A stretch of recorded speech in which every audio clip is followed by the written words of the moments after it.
Hello, everyone. My name is Anca, and I would like to welcome everyone on behalf of the InnovX-BCR Accelerator team to the very first demo day of 2022. It's an event dedicated to the scale-ups cohort. They have just finished both the acceleration and post-acceleration phases here at the program, and we are very happy today to announce that this is the first demo day co-hosted with Ziarul Financiar, the most important economic and business news outlet in Romania. And before I kickstart the event, I would just like to say, because of course we cannot ignore the context today, that we at InnovX-BCR are supporting the Ukrainian startups that will continue to register for our accelerator. We will continue to actively support them and receive them if they want to join and scale up their business. So what we've noticed, and we are well aware that there are startups from Ukraine that have started rising, not just in their country, but also internationally. This also reflects in our leads here at the accelerator. So we will continue to do so and to support them in the following period, of course. Now, going back to our event, today's event is called EU Opportunities 2021-2027. Third time's a charm. So as you can easily tell, we are focusing today on the main EU funding opportunities available for the technological ecosystem in the years to come, in the context of the EU multi-annual financial framework, which was, of course, adopted by the European Council at the end of 2020. So we are going to discuss today, together with our distinguished guests and experts in their field of activity, what these funding opportunities actually entail and how they can bring a significant impact in the digitalization and innovation acceleration in the region, but of course within the technological realm specifically. We have in the first half of the event two panels. The first one will tackle the degree of the development of the VC ecosystem in Central and Eastern Europe. And the second one will try to shine a light on how the regional digital potential can be accelerated. And here we will be chatting with representatives of some of the most important global tech companies, such as Microsoft, UiPath, or Oracle. So I was telling you at the beginning that we are co-hosting this event with Ziarul Financiar. So I would like to welcome here Adrian Celano.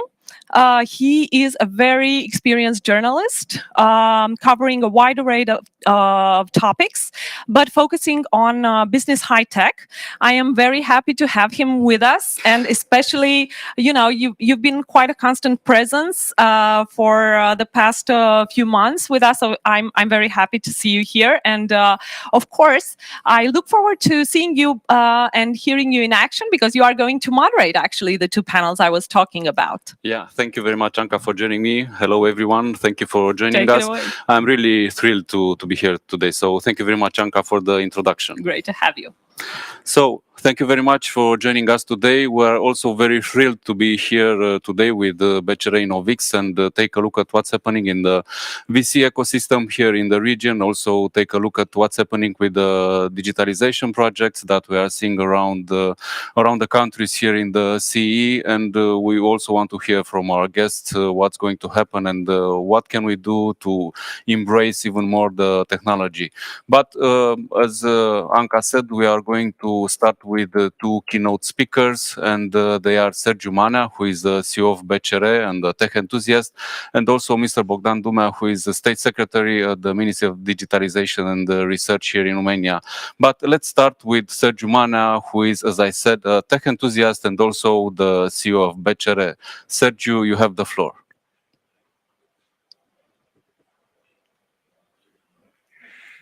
Thank you, Anca. Thank you, Adrian, for the introduction. It's a great pleasure for me to get inspiration from the innovative scale-ups from InnovX-BCR, and I do hope that they will continue to grow, find new partners and investors, of course, with our help as well. EU funding is one of my favorite topics, precisely because it's a guiding mark for responsibility and evolution. It's a source to become a reference on a regional level and beyond, and to add value to the tech ecosystem. And it's pragmatic, rooted in planning, facts, and impact, and the source of equity.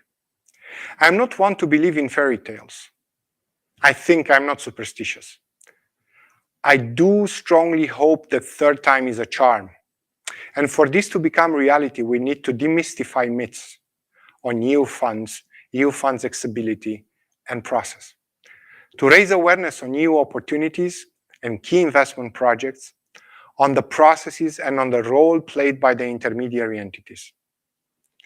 And I'm saying this because some of the new financing opportunities have a much higher complexity. And it's imperative that all the stakeholders, no matter if they are public or private, offer guidance and support in order to ensure a better absorption percentage. Let's take BCR. We are looking at the whole set of information in order to prepare the right financing structure and to offer our clients the guidance they need. Our overall experience in financing, the general EU funds knowledge, is helping us guide the entrepreneurs through the entire absorption process. Absorption in itself, it's not an objective. Properly funding companies is. Therefore, EU funding will boost digitization, green economy transformation, technology, and can accelerate systemic innovation.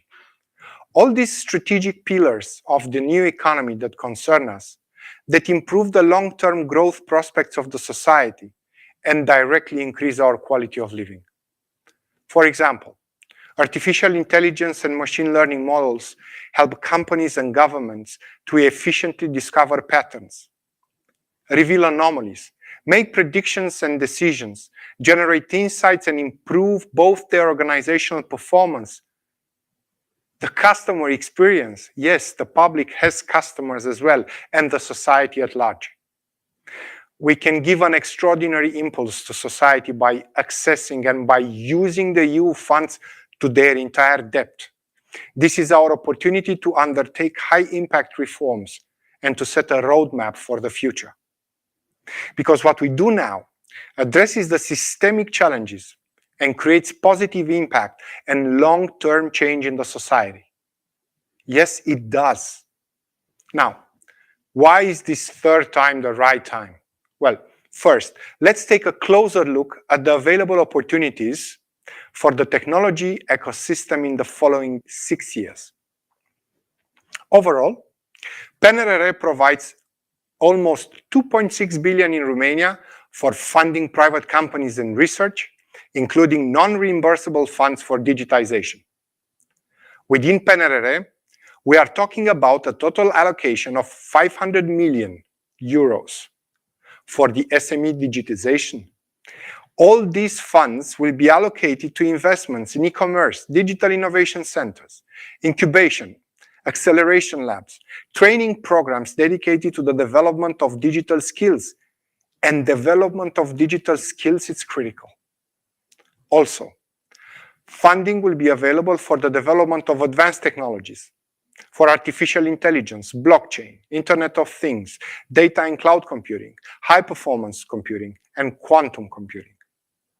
The programming period 2021-2027, with all the 8 regional operational programs, will deliver funding both for development and growth of the research and innovation capabilities, as well as for the adoption of the advanced technologies.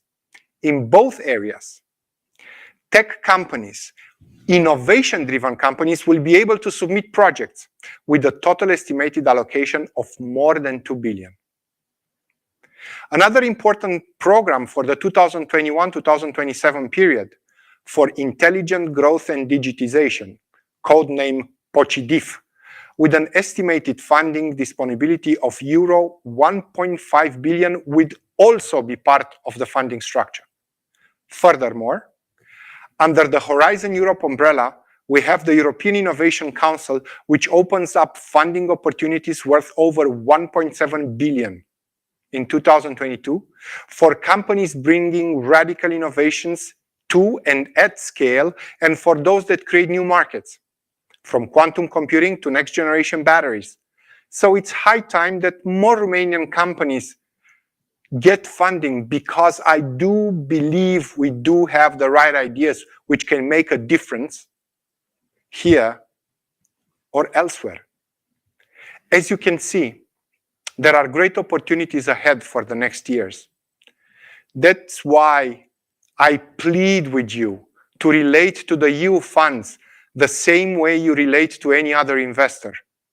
Share your innovations, pitch your business ideas, attract capital for your business growth and development.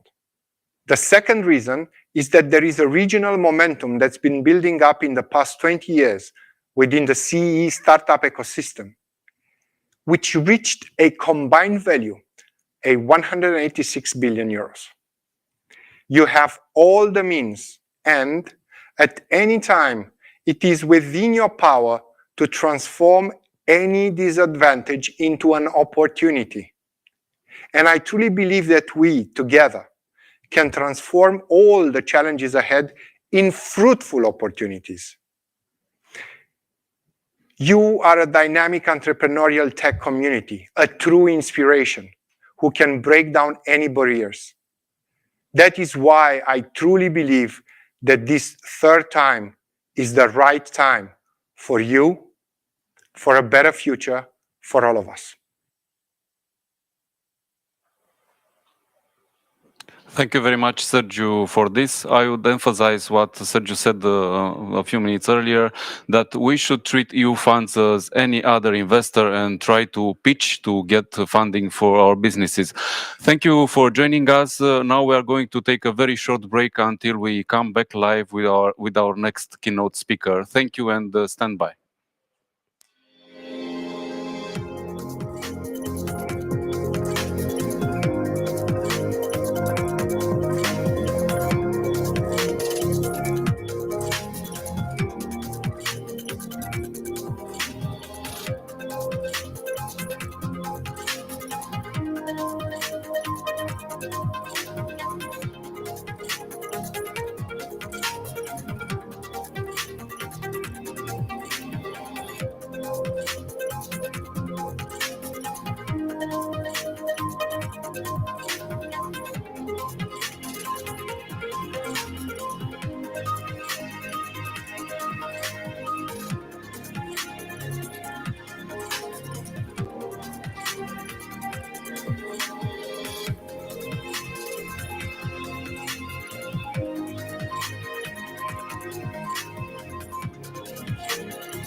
Thank you very much for standing by. I'm Adrian Celano, co-moderator at the demo day InnovX-BCR.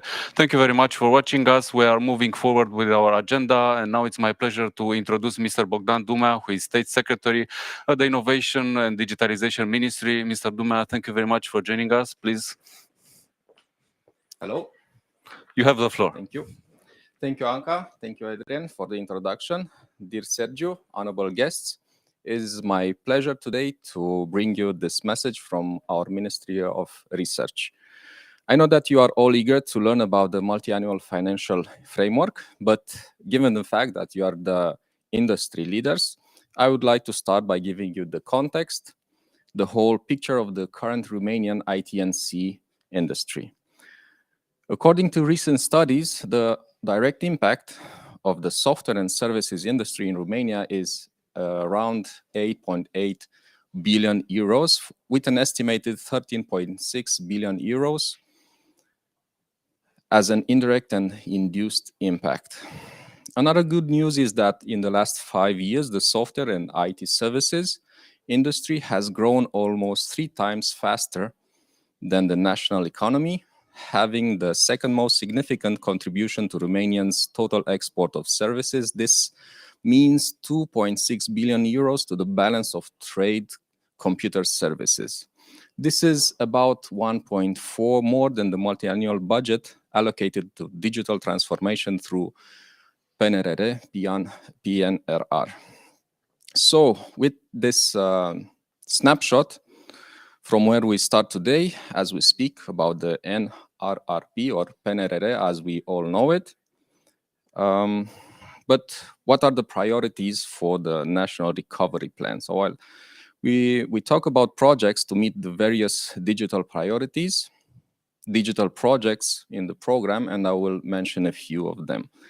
So we start with creating an interoperability node together with identifying and connecting all the central data registers in the country.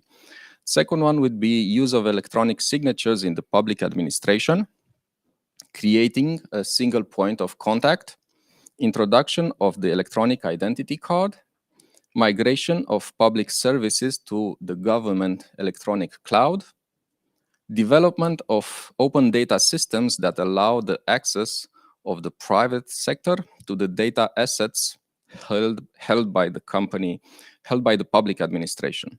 And the last point would be investments to increase the capacity to manage cybersecurity risks through all these fields.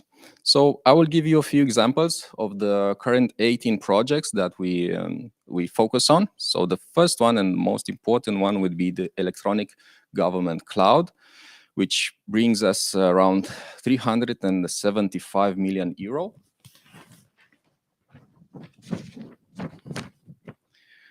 The second one would be the electronic identity card and the qualified digital signatures, which represent 200 million euro. Electronic health and telemedicine systems at 400 million euro. Labor and social protections at 85 million euro. Electronic forms for the public infrastructure at 0.85 million euro. Digital transformation and in the civil service management at 10 million euro. Digital transformation and adoption of technology to automate processes in the public administration at almost 22 million. And last, advanced skills training program for the civil servants at 20 million euro. The national authority responsible for implementing these measures is the Romanian Authority for Digitization, ADR, in direct coordination with Ministry of Research. ADR has 4 main priorities for action, and we take steps every day to fulfill them. The first one would be the digital transformation of the public sector. Second would be implementing interoperability at the government level, delivery of the unique electronic identity for the citizens of Romania.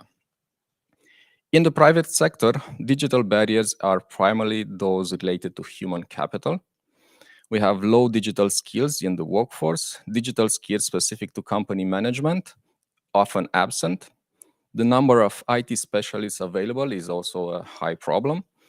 Lack of funding for the adoption of advanced digital technologies with support and advice. For the public sector, however, the barriers identified are lack of an efficient and effective IT architecture for the general management of electronic public services, lack of information systems necessary for the central public institutions, insufficient e-government and human resources specialists in the IT department, lack of a framework for supporting electronic public services. So in this context, interoperability of the databases for all the national institutions is the word of the day. Interoperability basically eliminates unnecessary hours spent by the citizens at the counter of various institutions. So I am here saying that the expansion of the digital public services for the age in which we live is mandatory, and the future of government is either digital or lost. Thank you. Thank you very much for joining us today. Thank you very much.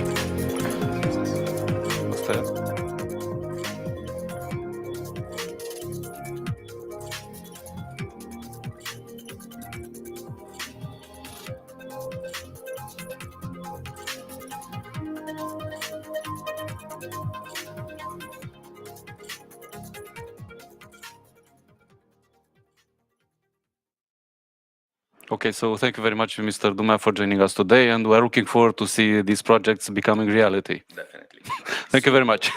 Thank you very much. So thank you very much for staying with us. Now we are going to take again a very short break and start our panels. So stay put. We are going to be back live in a few moments.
So thank you very much for standing by. I am Adrian Celano, journalist at Ziarul Financiar and co-moderator here today at Demo Day by InnovX-BCR.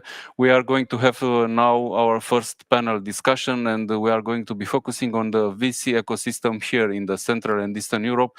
And we are going to do that with our honored guests. Let me introduce you our guests. The first one is here on offline here with us. It's Ana Boburcă, Chief Investment Officer and Partner at Central European Financial Services.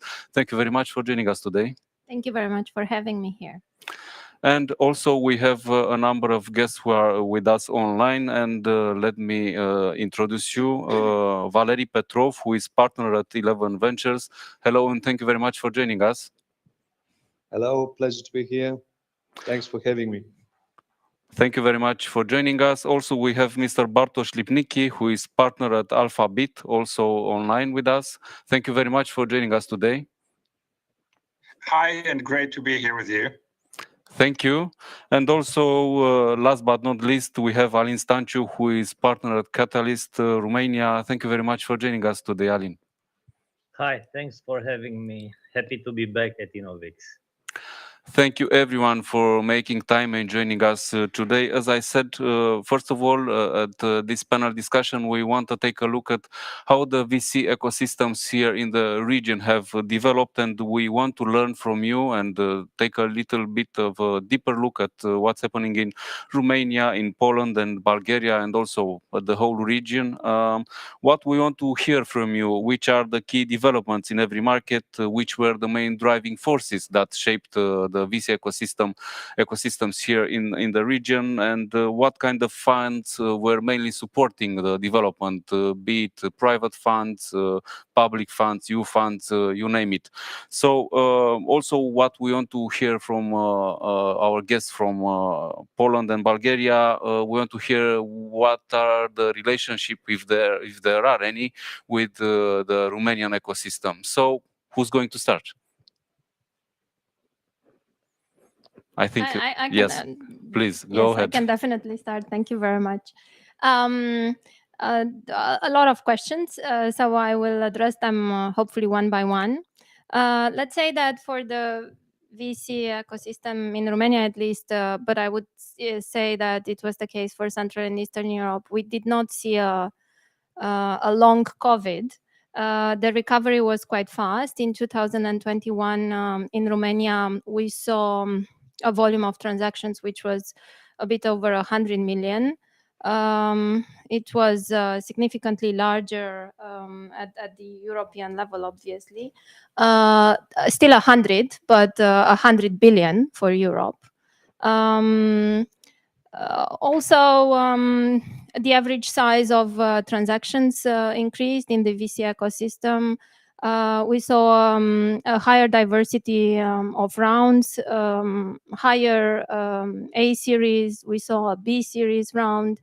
So altogether, I would say that we had quite a vibrant VC ecosystem in Romania, and I think it was similar in Hungary, and I would say that it was quite the same in Poland too.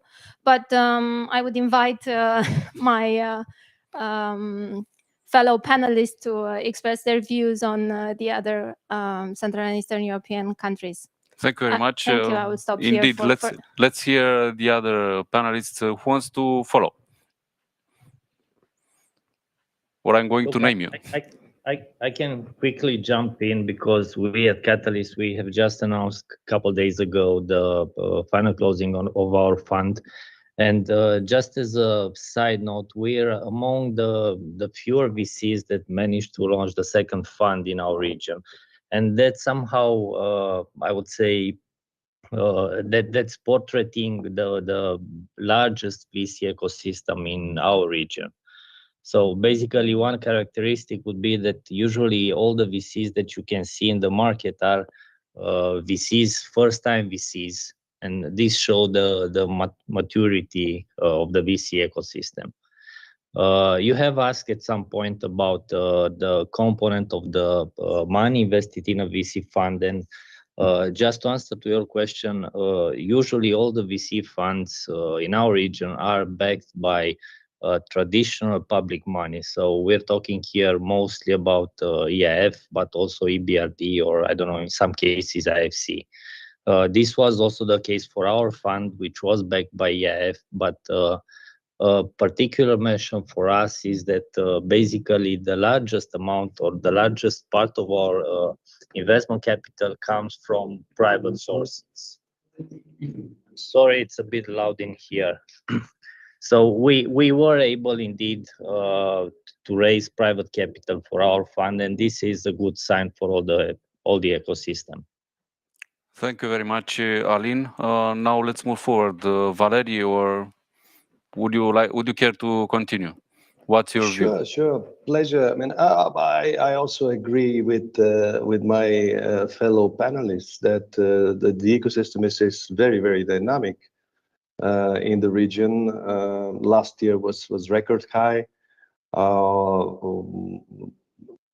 And I agree that it's maturing more and more. We see quite a lot of funds raising their second, or as in our case, we've just closed our third fund.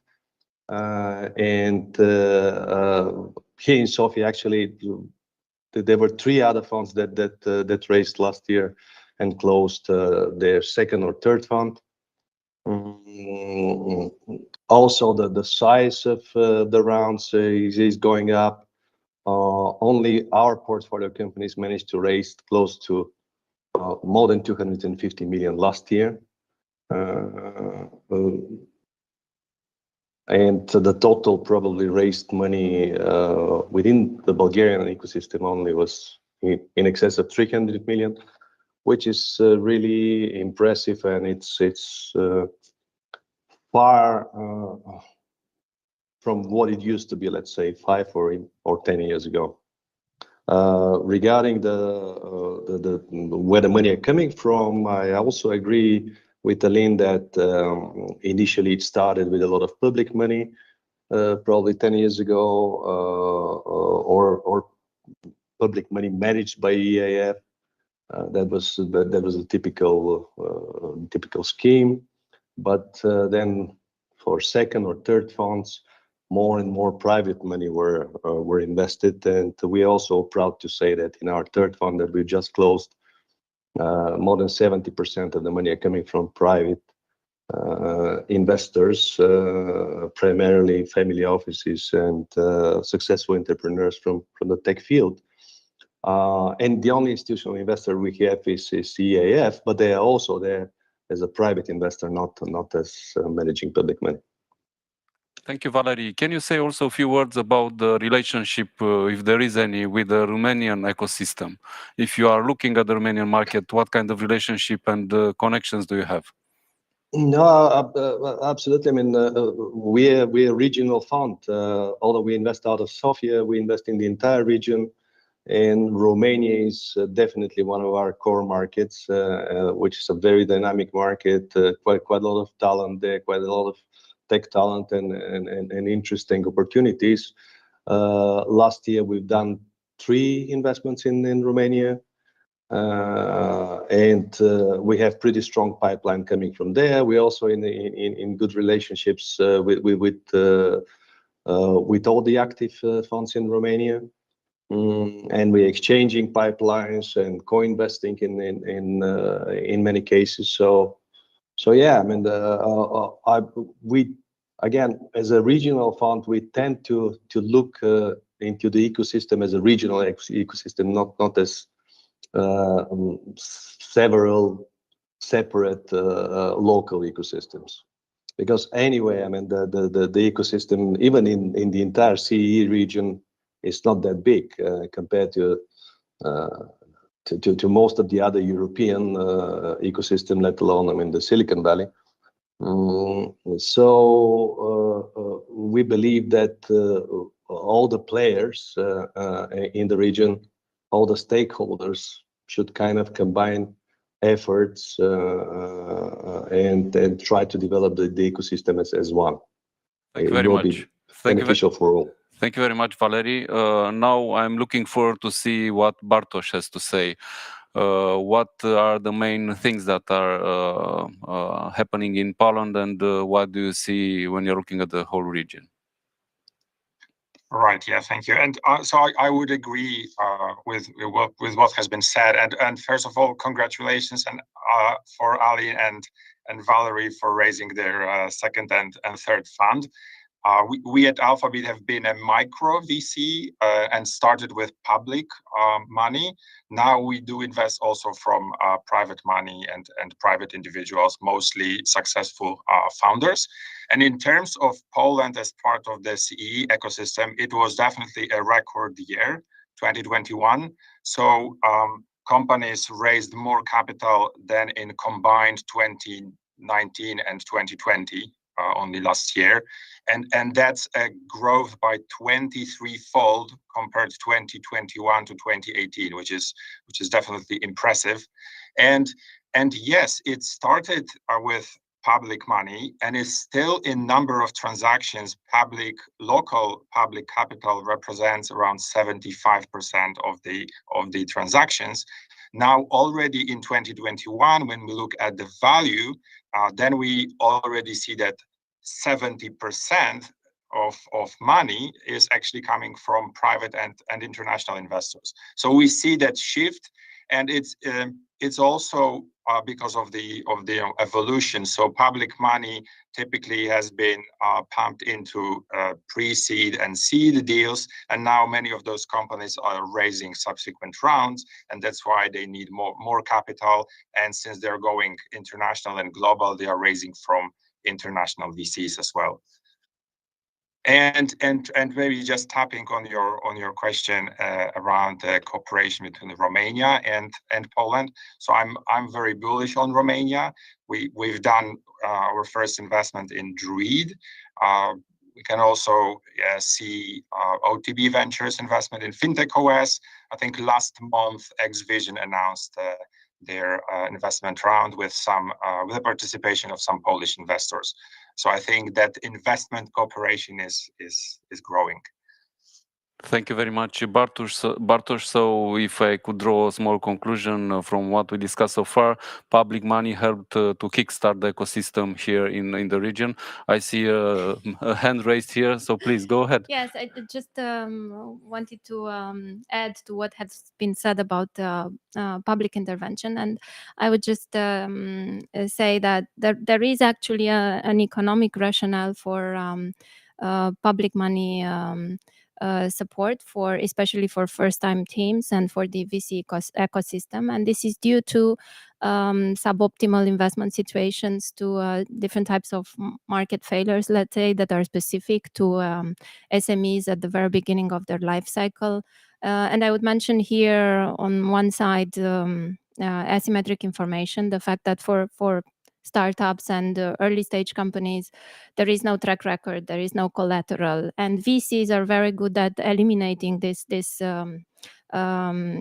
consequences of information asymmetries. And there is another issue here, which is determined by externalities and the spillover effect that the intervention of public money has on the environment, in the sense that because early stage companies cannot really capture the impact of their investments, especially if we are talking about innovative companies, private money is, perceives a high risk, and consequently it is helped to de-risk investments by public intervention.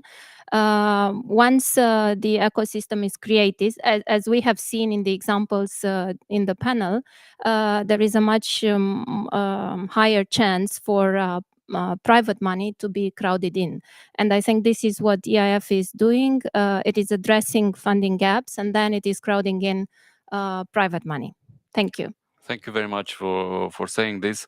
Now, as you all said, if we look at the past 5 years, even 10 years, we have seen a tremendous growth in our ecosystems in the region. But let's take a look. If Valerie addressed this a little bit, if we take a look and compare ourselves with the Western ecosystems, what's our status? How far are we from that point? And also, if we look at ourselves, which would be the main shortcomings of our VC ecosystems here in the region? Would you care to start? Yeah. Yes. It seems that I'm brave, so so I will start. What I noticed, and I think it's everybody notices it, is that VC funds tend to cluster into, especially into large cities. So.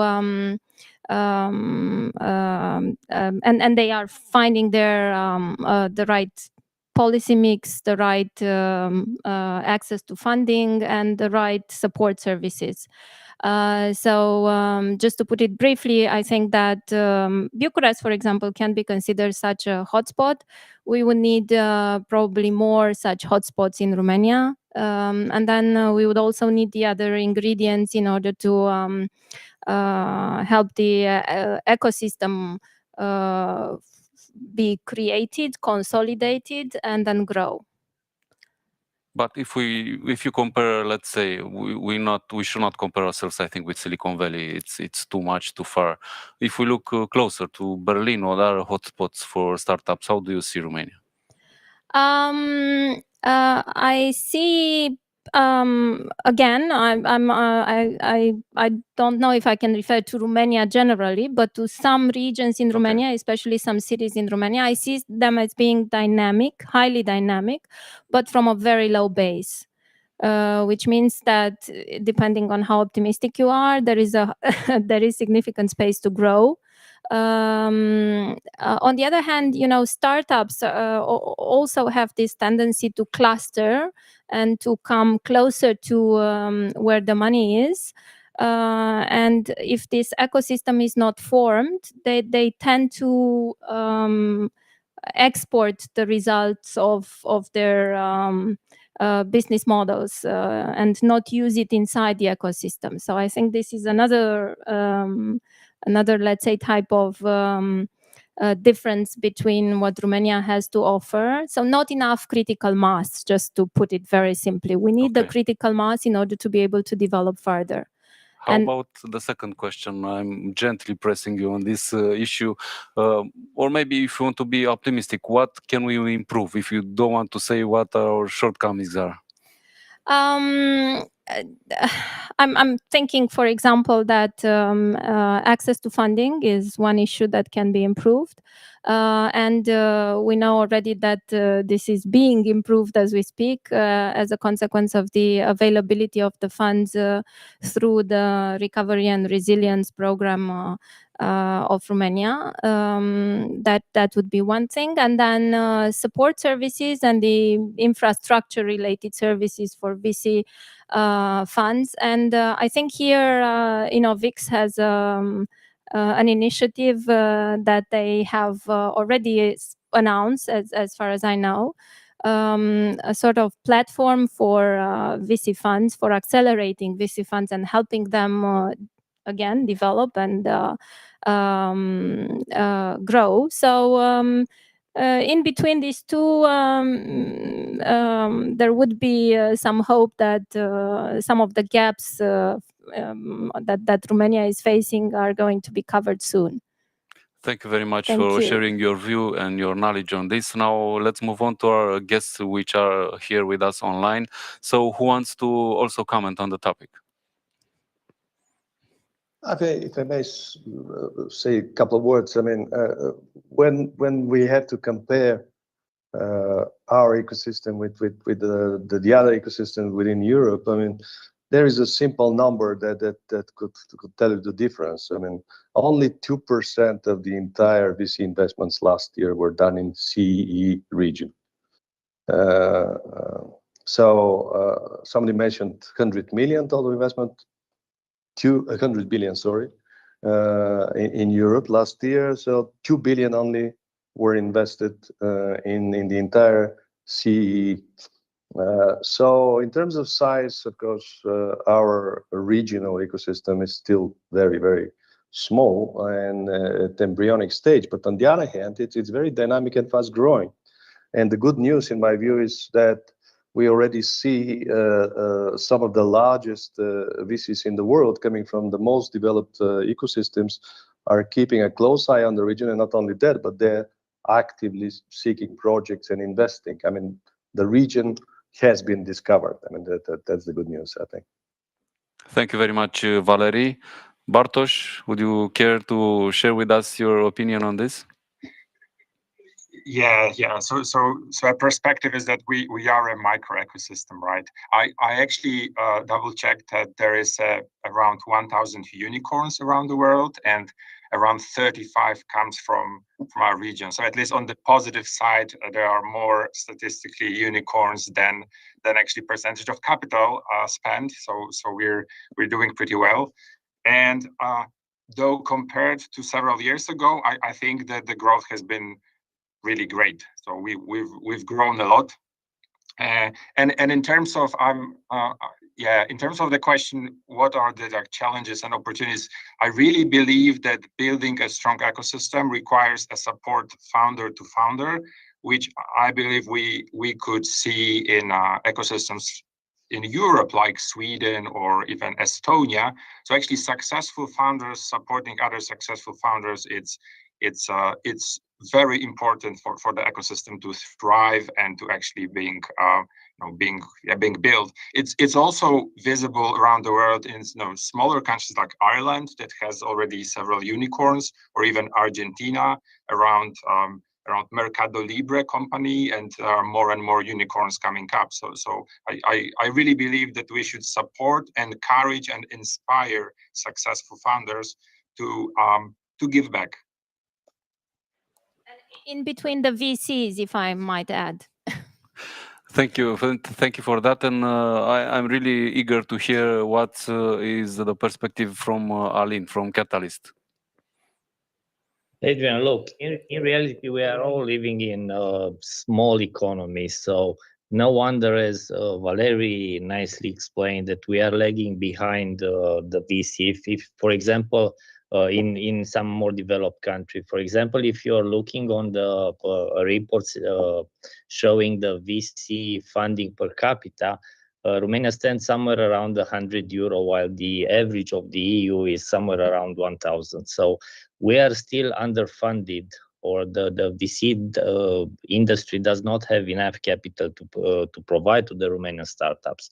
And that's somehow linked. It's not out of nowhere. It's linked with all the ecosystem. And when I say all, I mean starting from the initial startups, which don't necessarily have budgets for R&D. They don't hold patents, for example. They are not investing as much as in the other countries in innovation and so on.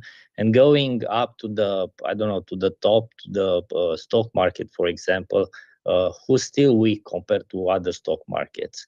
So the whole system, or the whole ecosystem, will grow, but it's not growing as fast as one might want to. So we should assume that we were starting from Romania, and all the growth we have seen in the last years is extremely positive. All this new fresh capital brought in by the PNRR in Romania will make a huge impact. But we're still behind, let's say, the more developed countries. Thank you very much, Alin. I cannot believe that we are already very close to the end of our discussion. We just started. So for closing the discussion, I'd like to ask you, looking at the future, which are the main challenges, the main opportunities for the VC ecosystem here in the region, and what kind of achievements should we aim for, and when will we know that we are better than we are today? What kind of thing should we say? What would be a landmark? We did this, and it's better than today. So, quick answers. I think the ambition could be to become a hotspot, as I said, with Bucharest and maybe other cities, and promote ourselves a bit in the hierarchy of hotspots in Eastern Europe. Thank you. That was a quick answer. Thank you. Moving forward. So let me name you, Valerie, please. Main challenges and opportunities for the future.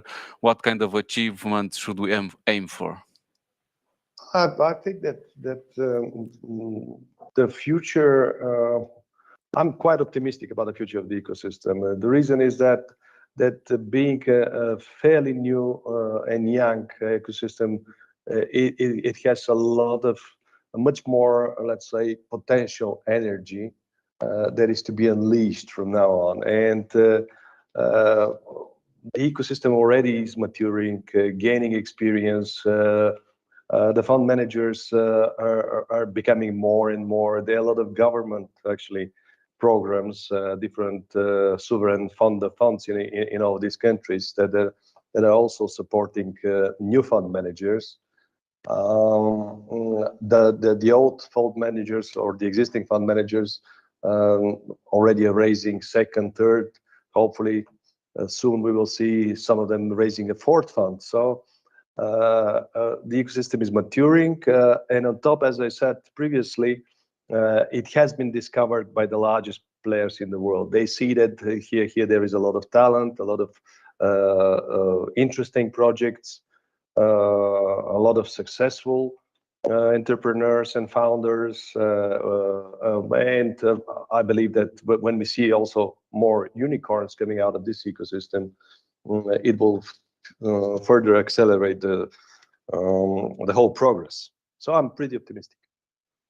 Thank you very much. Let's hope that your views are going to become reality, and we have reasons to be optimistic. Bartosz, what's your take? How do you see the future? What are your expectations? And also the question: what kind of achievements should we aim for?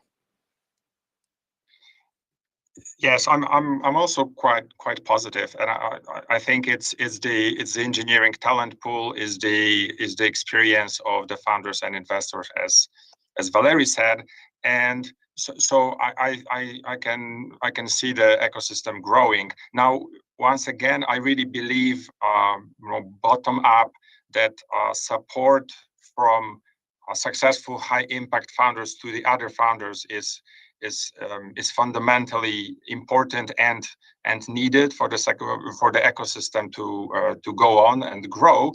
And also democratization of access to venture capital. So actually, competitive landscape of a VC ecosystem can also be very positive. We see different investment models, not only traditional commitment funds, but also different models like solo fund managers or rolling funds, and I think it has also a positive impact on the ecosystem.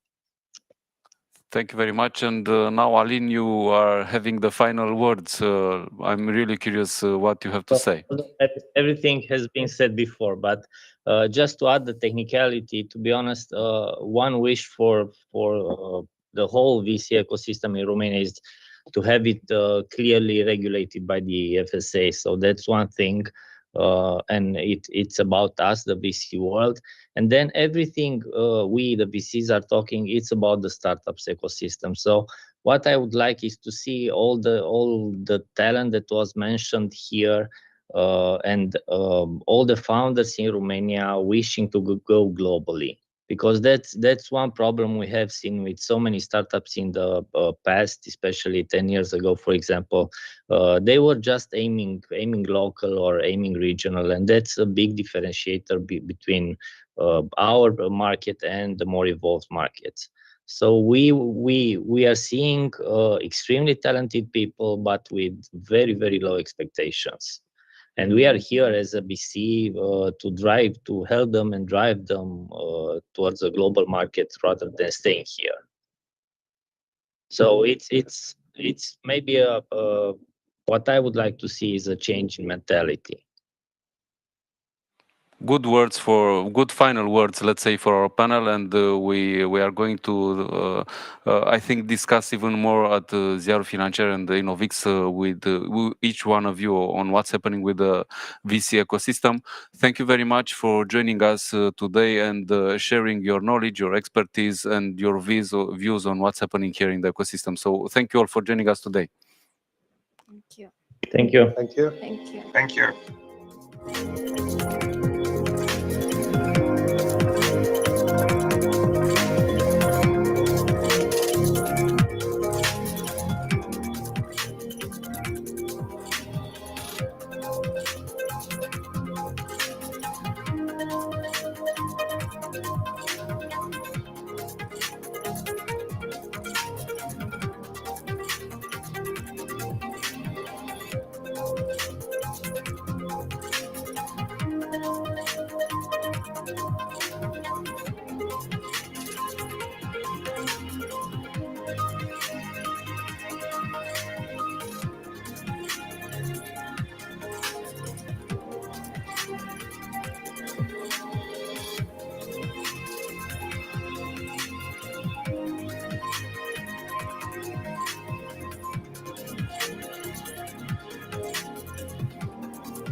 We are back live here at the Demo Day event by BCR InnovX and co-hosted by Ziarul Financiar.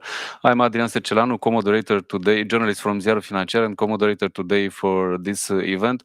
And I'm happy to go on with the agenda and to host another panel discussion, which at this point is going to focus on how can we unleash the digital potential here in the region. And for this, I'm happy to introduce you our guest panelist here with us. It's Alina Irma Orban, who is Global Partner Solution Director at Microsoft Romania.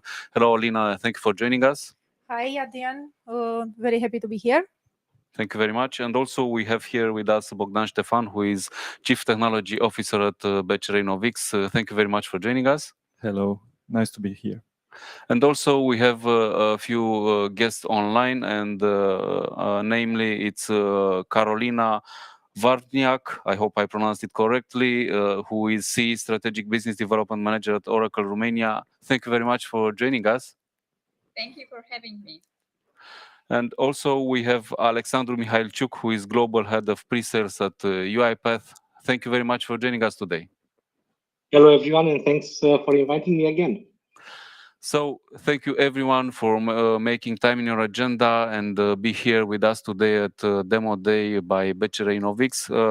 As I said, we heard many times today about the opportunities that lie ahead for the CE ecosystem here in the region, about the EU funds that will be available for digitization projects. And my first question for everyone here in the panel is, what can we do to help the public sector, the private companies, to move on with the digital agenda and to get these opportunities, to access those funds, to deliver digitalization projects? So what can you do? What can we do?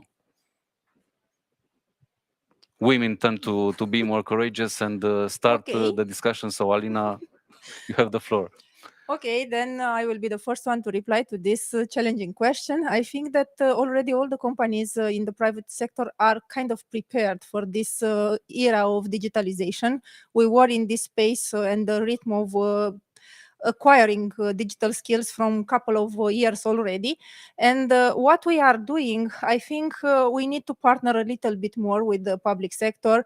We need to be even more open to teach them, to stay close to them, to actually hear what they are saying and to push a bit, because why not in this time when RRF funds are sitting here? I think that a concerted effort from the public and the private sector together will actually be able to boost a bit the technology forward. And since we are here in InnovX, I think that the fact that we are in this, you said that it's not quite Silicon Valley, but I think CE can be a Silicon Valley, because I think that in the last 5 years, 34 unicorns worldwide were born here. I think that we should struggle a bit more to actually help startups and to help the companies that are in ISV model to perform globally. So this will actually help and recreate a bit of our country brand. So I think that public sector and the private sector can together enhance and be more present in upscaling Romania. So pushing even more this kind of projects and help to public sector would be one way to move forward. Yes, and partnering even more deeper in acquiring digital skills, because this is something that we are laggards in CE, and I think that this is very connected with the way of and the style of life, the quality of life, and everything that it's a perception of well-being for everybody. Thank you for sharing this. Now let's move on to our online guests. So who'd care to continue this discussion? If I can be as brave as a woman, I would like to add a couple of things. I think first of all, public sectors, governments by default have never been ahead of the curve or riding the wave of innovation and technology, and they are forever behind. Right, this curve, and they will continue to be so, right, for a long time, even beyond our lifetime. However, right, I think in this perspective, we need to help governments and public sectors to first of all understand what can be the benefits of the technologies that we are, promoting, and the innovation that they can gain. Right, and the productivity, customer efficiency aspects that they can get. So I believe where we can help as tech innovators and companies at this scale is first of all is education, providing the right level of education and awareness about the technology benefits. Secondly, I think as Alina was saying, we need to push a little bit more on projects, right, and on hands-on type of projects in terms of like kind of POCs and proof of this kind of proofs of concepts that can show different institutions the benefits and the easiness, right, that will provide by deploying these technologies. I think these are the two things that I'm seeing right now in order to do this. But first and foremost, I think it's education and awareness. Thank you very much for sharing this, Alex. Now let's move to Carolina. Yes, thank you. I think, yes, that we should focus on building partnerships and securing the knowledge transfer. As it was said before, this knowledge transfer is a huge opportunity, and also I think that you finding the right partners for public sector to start this conversation with ecosystem, with startups, with young companies to help them become more mature and help them to be more open for digitalization. I think this is a huge role for big companies to be a supporter and to provide I would say attitude and the right ecosystem for this. So I could not agree more with focusing on knowledge transfer in this area. Thank you very much. Also, now I must say, Alina kind of previewed my second question for you. You mentioned the number of unicorns that we were born here in the region. So my question for everyone here is in the panel is, how can you help a startup to work with big companies, with your companies, in order to launch even faster on the market, to help private companies, public sector to digitalize? What can you do, and what are you doing? I can start, and I promise I will be brief. We are already doing this also through InnovX, because we are here today grace to InnovX idea to have a combination between public and private sector, because we had previously in a discussion with you somebody from Ministry of Digitalization. So this is a sign. I think that we should be happy that first and foremost we have somebody from public sector coming today to this event. And related to your question, beyond InnovX, which is actually a very big organization from passionate people from various companies that are putting together a lot of time, effort, and a lot of intense knowledge to actually help startups to accelerate. It's also each of the companies that are in this group, like Microsoft, that have programs meant to support startup. We have, for example, Microsoft for Startups. This is something huge. And in Romania, for example, we managed to actually have 100 startups in the last 2 years that were accelerated and have solution in our worldwide Azure marketplace. It's bigger than I think the market acknowledges it. A lot of companies have been going through your program. And also InnovX, for example, from InnovX, I think that currently we have around 26 companies that were raised by InnovX and have solution with Microsoft Azure that are doing business in Romania in a co-sell motion with Microsoft, and not only in Romania, they're exporting talents in USA. We have here Alex in the panel who knows the Microsoft for Startup program.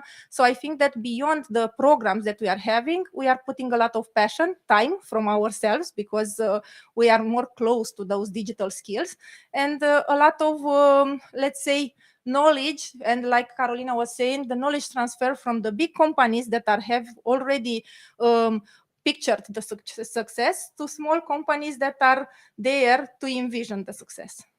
Thank you very much, Alina. Bogdan, what's your perspective on this? I think somehow InnovX it's helping quite a lot by building these boot camps when everybody put together their knowledge, and I think by sharing this knowledge, also we are helping each other and raising each other in technology, in digitalization. Thank you. Now let's move on to our guests who are online. Alex, what do you say? You used to be a small startup, now you are a giant. How can a startup work with you? And look, actually, that's a very interesting thing what Alina said, and we benefited a lot, right, from being part of the Microsoft startup ecosystem. And at that point in time, the technology support that we were offered by Microsoft helped us tremendously. However, we did not benefit from the first pillar that Alina said, which is initiatives like InnovX. We are not being given that knowledge. Right? I think startups today have a much bigger chance to getting this guidance, right? Getting this knowledge from people like us that will teach them how to work with big companies, that will actually have programs like both, Oracle, UiPath, Microsoft. We have our tech alliances, which I think it's a great pool, right, of technologies that are complementary to our software and that we push forward in the market. So I think is that these three aspects right now that startups can benefit, right? One is knowledge from us through initiatives like BCR. It's, market support, right? And technology support from tech alliances, programs. And the third one, right, is also funding, right? Because all of us, participate in like funding a lot of the startup ecosystems. Thank you very much, Alex. Now let's move on to Carolina. Yes, thank you. I think that the biggest benefit from programs like Oracle for Startups is that you can gain access to experts, because as was mentioned before, the startups from our region are very talented, very focused on global expansion. So partnering with for example, Oracle, you can really speed this up. You are entering the ecosystem of a global company that has present in most of the countries, and you can partner with our employees, and you can actually make sure that you are that you are taking those benefits to your own startup or your company. So I think that focusing on seeing us as and seeing such programs as a part of your strategy and part of realizing your goals, that's a great opportunity, and we are always happy to support. Thank you very much. As I said when I started the discussion, we want to talk about how can we accelerate the digital potential here in the region. So my questions now for our panelists are, what can we do to achieve that? And if you look at the markets or the whole region, where do you see the biggest opportunities? What kind of digitalization projects can move on? And where do you see interest from the state? And also, do you see the public, maybe the new generations, putting pressure on the state to digitalize, to move forward and embrace new technologies? What's your take on this? A lot of questions. I will not be the one to start now. So Carolina or Alex, somebody from online. Okay. So the co-moderator here, Alina. Yes, so as the women are brave, yes, so I can actually start. So regarding partnering with public institutions, we do have experience with that. We work with public sector to actually help startups. We were part of the Warsaw Booster program, for example, in Poland, where we were supporting startups that were invited by City of Warsaw to join and to support their digitalization. So I think that the public sector is now very open for such a cooperation, and also here in Poland, like for example, Polish Development Fund runs several projects that are focusing on enhancing startup ecosystem and innovations. So from my perspective, I would say that it takes time. From the previous experience, I can say that it takes time, but this time is also needed to actually start getting to know each other and building trust, because working with any partnership in a business sector needs some time to build trust, and I think this is the key to success. Thank you, Carolina. And I would agree. I think trust probably is the most important factor to start with, right, and to build upon. However, my opinion is a little bit more provocative. I think the pressure is building on to all these ecosystems, right, and all these environments in public sector to digitalize and to automate as much as possible and adopt new technologies, because even by definition, technology and innovation is a self-fueling process. And as you get more, you would want more, right? It will snowball there to some extent. So also given, see what's going on today, right? On the 24th of February, the pressure would be fantastic, right? On these structures to adopt more technology and get that competitive edge from them. Thank you, Alex. I would like to challenge you a little bit, and maybe what kind of progress do you see when discussing with the Romanian state, or maybe with the states here within the CE region? We are all thrilled to see the success story of UiPath, how you have developed from a small startup to the leader in the RPA world globally, and everyone here is looking forward to see more projects here to help the public sector here in Romania and elsewhere in the region to digitalize and to have a smoother relationship with the citizens, with us. And there is, right? And as you know from the press from last year, right, there are a couple of master agreements, right, which were signed, right, with parts of the ministries and so on. So there are a couple of projects going on. But as I was saying, it's still a slow process, right? It's a high burn, and mostly, our work as of now is again awareness, right, and education, most of it. But I'm very confident that we will see, right, a lot of reaping benefits very, very soon. Thank you very much, Alex. Alina, now everyone is waiting to hear you. So I could not agree more with what Carolina and Alex was saying about the trust. So indeed, trust is of essence when you collaborate with public sector. And in Romania, to be very transparent and honest, I think that there are very good signs.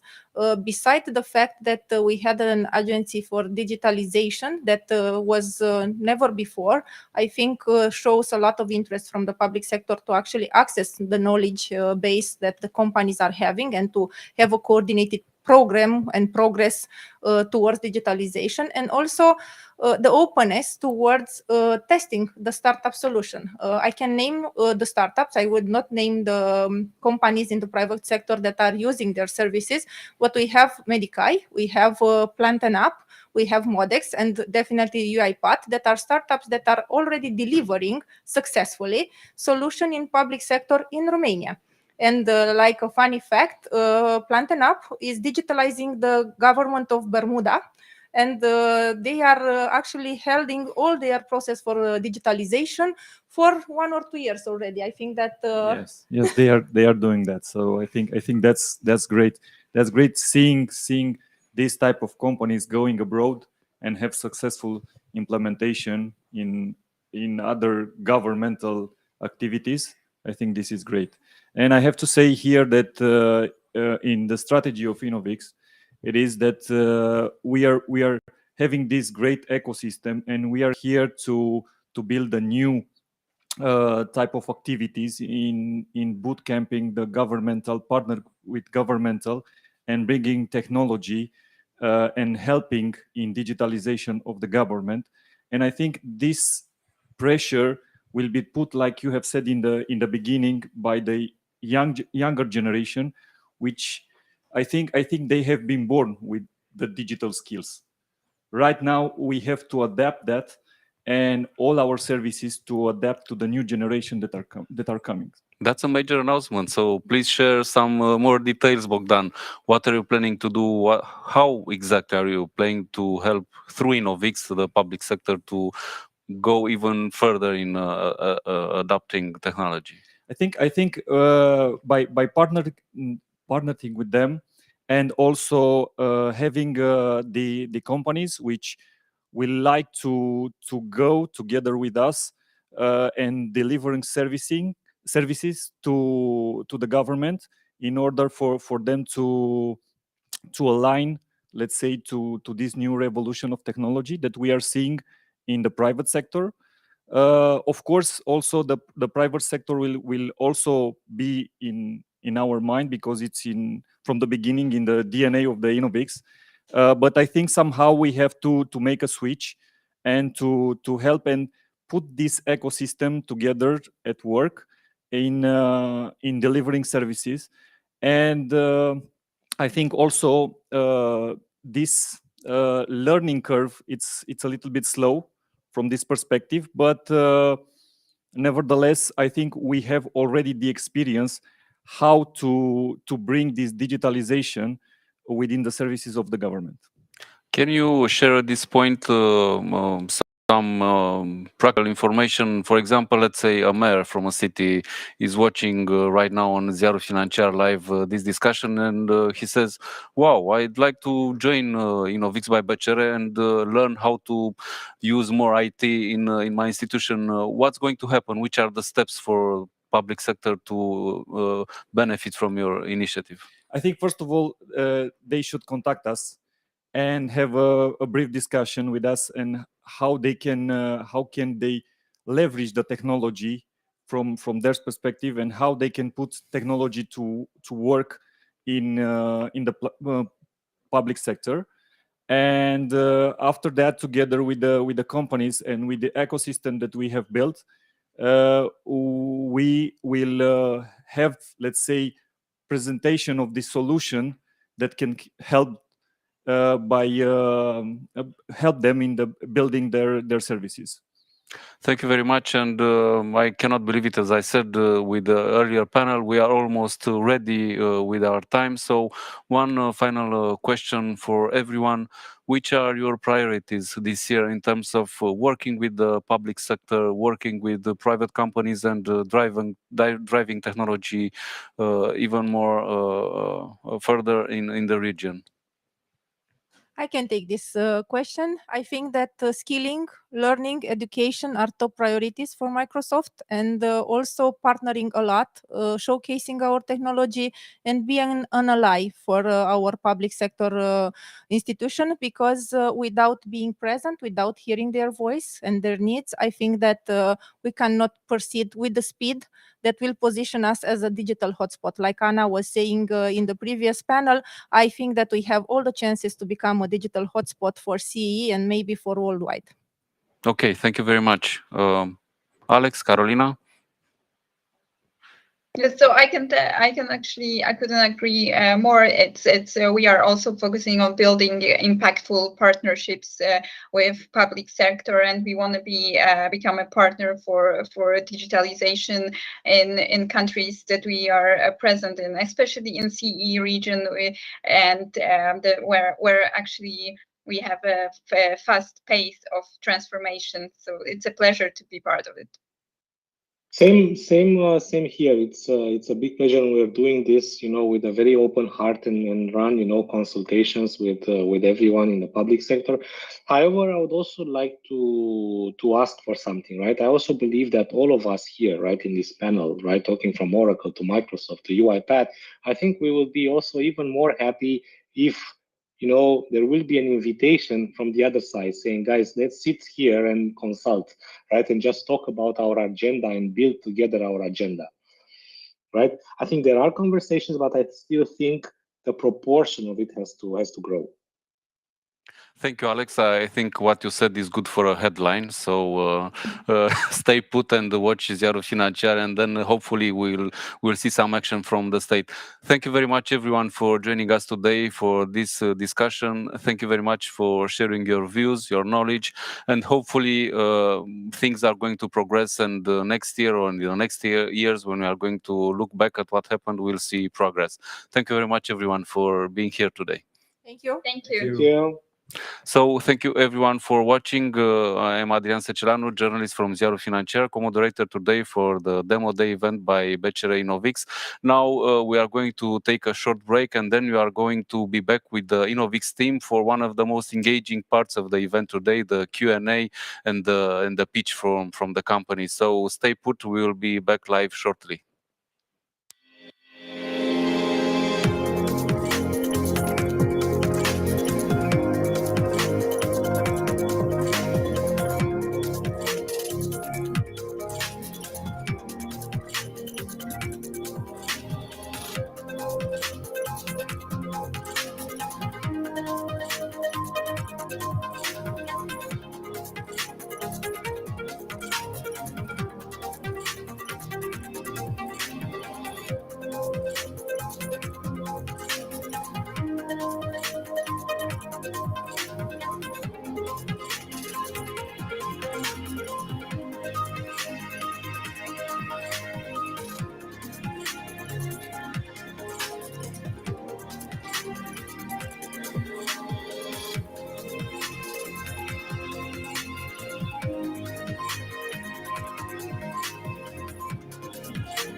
Hello and welcome to InnovX-BCR Accelerator Demo Day. Together with Diana, we're going to be your host for the next 1 hour and a little bit. Moreover, we're going to do some little magic, meaning that for 1 hour and a little bit, we're going to exchange the name of Accelerator with travel agency. Why is that? Because we're going to travel in Spain, Italy, Slovakia, Moldova, and Romania. And moreover, we're going to travel around among technologies, innovations, verticals, and passionate people that want to change the world in a better place. Yeah. So, but in this trip, we are not alone. We have a very beautiful jury. Yeah? Yes, we have. Hello, guys. Hello, Ana Crețu, Head of Social Banking Department of BCR. Paris, General Manager at Coca-Cola Romania. Hello, Paris. Gabriel Blăniță, Associate Director at Colliers. Alin Stanciu, Partner at Catalyst Romania. Hello, Alin, again. Camila, Investment Analyst at Impact Ventures. Valerie, Partner at 11 Ventures. Veselina, sorry for that. Yes, FinTech Lead at 11 Ventures. Mario Stoiev, Investment VC at Alphabet. Ioana, Strategy Consultant at BCR. Hello, Ioana. Valentin, VP Product Investment at Fortech Investments. Mike, Managing Director at Global Worth Romania. Ana Maria, Hospital Director at Regina Maria. Carmen, CEO at SeedBlink. Hello, Carmen. Liviu, Partner at Founders Bridge. Maria, Intelligent Automation Advisor. Sherban, Market Leaders Mindspace. And I think we have Ovidiu Achim also from Oracle. Thank you, guys. Thank you, guys, and be open because you're gonna see some nice stuff, and we're also gonna have some fun together. Yes, because it's a special day after so many weeks together. 6 weeks or 20? No, more than 6 weeks. Yeah, you're right. Finally, we're gonna have some fun. Yeah. Yes, for sure. How it's gonna happen is gonna be in the hybrid mode. Some of the companies will be online, some of the companies will be offline. Yes, and they're gonna have 3 minutes for pitch and 5 minutes each to answer the Q&A. Yeah? Exactly. Where should we make the first stop? I think Where? Italy sounds good, huh? Sounds very nice. So guys, from Italy, ICS company, they are online. Yes, Bogdan, you can hear us. You are here with us. Hello, guys. Hello. Nice to hear you. Hopefully you're gonna, oh yes, now we also see you. Thank you for being here with us. So I think so you understood, yes? 3 minutes pitch and then 5 minutes Q&A from the jury. Yes. And that's it. I think we have a meter somewhere. Yeah. Yes, we have. We have. Yeah. Okay. Let's see. Then, yeah, are you ready? Yes. Good. 3, 2, 1, go. We are an engineering company specialized in cooling application for industry and big HVAC projects. Our company is the result of more than 40 years of experience, and we successfully deliver more than 350 projects, integrated over 700 water chillers and cooling towers. We love challenges, and we have the courage to be the pioneers. For example, we are cooling the production facility for the Formula 1 tires. Also, Sky Tower, the highest office building in Romania, it's one of our successful projects. Did you know that energy consumption for cooling has more than tripled in the last 30 years? Without major efficiency improvements, electricity use for cooling could increase with 40% globally by 2030. In this context, we developed a product that we believe will change our industry. It will save 30% energy, and it packs the most efficient technologies available. It is called the plug and cool container. It is a complex cooling plant made mobile and modular. It is the perfect solution for replacing inefficient cooling equipment, both in industrial application and commercial buildings. Plug and cool is easy to install on site, and it takes only 3 days to implement and start up. No construction permits are needed, and there are no major works at customer location. And for our customer peace of mind, we integrated state-of-the-art automation, which allows 24/7 remote monitoring and service. We are now remotely logged in. As you can see, we have a very user-friendly interface displaying all the components. The water-cooled chiller, which are the heart of the system, 2 pumping modules, water treatment, filtration system, automation panel and sensors. And on the top, we have a very efficient cooling tower or adiabatic cooler. The entire hydraulics are designed to withstand transportation and easy relocation. Using the intuitive touchscreen interface, we can visualize and control every single component locally or remote. Our automation keeps tracks of all the equipment status, trends, and alarms. We also developed a self-adjusting control system that optimizes the consumptions according to external temperature, humidity, and cooling demand. In less than 2 years from the release, we have implemented 4 projects in Romania for a total value of around 1.5 million euros. After 1 year of operation of the first plug and cool project, a 28% energy saving was reported. For this year, we are aiming to replace other 6 old cooling plants and we implement the first project outside Romania. Contact ICS and find out how much energy you can save. Correct, Bogdan. Right in time. Congratulations. And now Răzvan will join you for the Q&A session, yeah? Yes. Okay. So I think we can start the Q&A session. Yeah, for sure. Please, guys, your questions. I have a question. I can start. Yes, please, Maria. Please. So thank you for your presentation, Bogdan. I have 2 questions. You mentioned it's actually the same question. You mentioned you're replacing a couple of the projects. How long does it take for it to be replaced? So what's its kind of like lifespan? And what happens to it to the device after you replace it? So how ecologically friendly is it afterwards? Răzvan, would you want to start?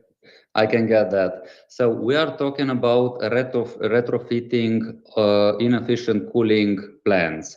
So for the moment, we are studying both retrofitting existing inefficient equipment using old technologies, and also green applications in greenfield projects. We have both. Are you talking about the equipment that has been replaced, or our equipment, our container, what happens to it after end of life? If it's yes. Yeah, my question was about your equipment, but I guess both points are valid. Thank okay, you. so actually the equipment that we replace is the property of the end user. So we can help him because we have also experience and partners who can recycle it and dispose of it in the proper manner. Our company is also certified for ISO 14001. So we have all the flows integrated. Regarding our equipment, we are studying the possibility to give it another life after replacing, so we can take it back and rent it for other applications. Therefore, we are studying the possibilities Răzvan, to short answer, please. Short answer. Yes. Okay, thank you. Renting Marian, it please. and generating a new revenue stream. Răzvan, thank you. Marian, please, your question. A quick question. Most of the cooling systems are mounted on the top of the buildings. In your presentation, the cooling system is on the ground. Does it mean that you need additional ground in order to implement your product? Now we can put it also on the buildings. The footprint occupied by our equipment, it's no different than the one occupied by an old inefficient chiller. I can complete. Thank you. Hello. Yes. Good. Thank you, Bogdan.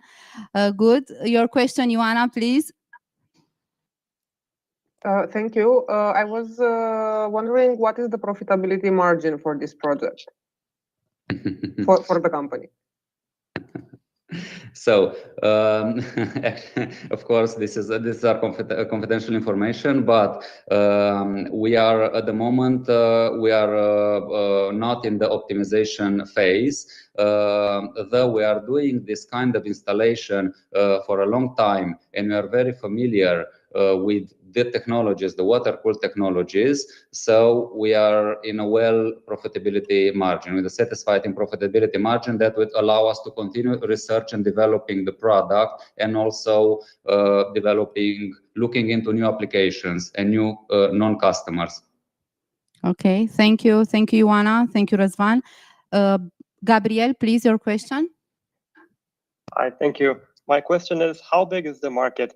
In your estimations, how many buildings are having inefficient cooling solutions right now? Thank you. At this moment, there are a lot of buildings, the oldest one especially, that requires replacements. I don't have exact number, but there are quite a few.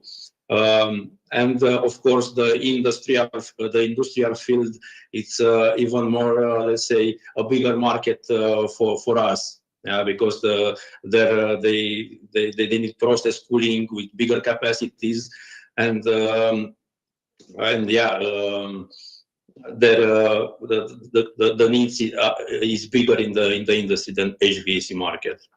Thank you, Gabriel. Thank you, Bogdan. Please, Valerie Petrov from 11 Ventures, your question. Last question, please. Yeah, my question is, how long does it take between the first contact with the client and the full commissioning of the project? So during the production phase, we have managed to optimize very well the stages, the phases. So we have a quite good project management. So we can start building our solution even before the equipments have arrived from the factories. Yes, thank you, Răzvan. Sorry. In terms of time, your time is up. Okay. Your time is up, and I know that you have the answer for any question. I hope you also enjoyed the questions from our jury. And nice to see you again, because we didn't tell that. It's a pleasure to see you again, also after the accelerator. Thank you a lot. Thank you, Bogdan. Thank you, Răzvan, and hopefully to see you face to face. And now we're gonna switch a little bit the fields. We're gonna go in fintech. It's about Fagura, an innovative way to give and take money. So I'm pretty curious to see how they will pitch. So I'm inviting here Cristian Pasha from Fagura, because they will present offline. They have the courage to come face to face. Yeah, exactly. And ladies and gentlemen, Cristian Pasha. Okay, welcome, guys, and also Tudor. Thank you. The stage is yours. Yes. Thank you very much. Actually, when you are ready, you just blink and we start the meter, yeah? Can I get the clipper, please? Yes. I was told to imagine that everyone is naked, before. I told you no that. offense, guys. Okay, are you ready? Yes, ready to start. Okay, start then. Go. My name is Christian, and I represent Fagura, the first peer-to-peer lending platform in Moldova. We are connecting borrowers and investors on better terms using a proprietary algorithm. Our borrowers get a great service at a lower cost, and our investors generate double-digit returns on their investments. We've been in business for over 3 years now, and we've gained the trust of reputable organizations, retail and institutional investors. Over 1.2 million euros of consumer loans have been funded on our platform. We maintained a low NPL rate, even by banking standards. The next plan, Romania, here we come, making use of 1 trillion euros in bank deposits that wait to generate better returns. The UK will follow as a hub for our global expansion. Fagura owns all the IP rights to its products, and here's a video for you.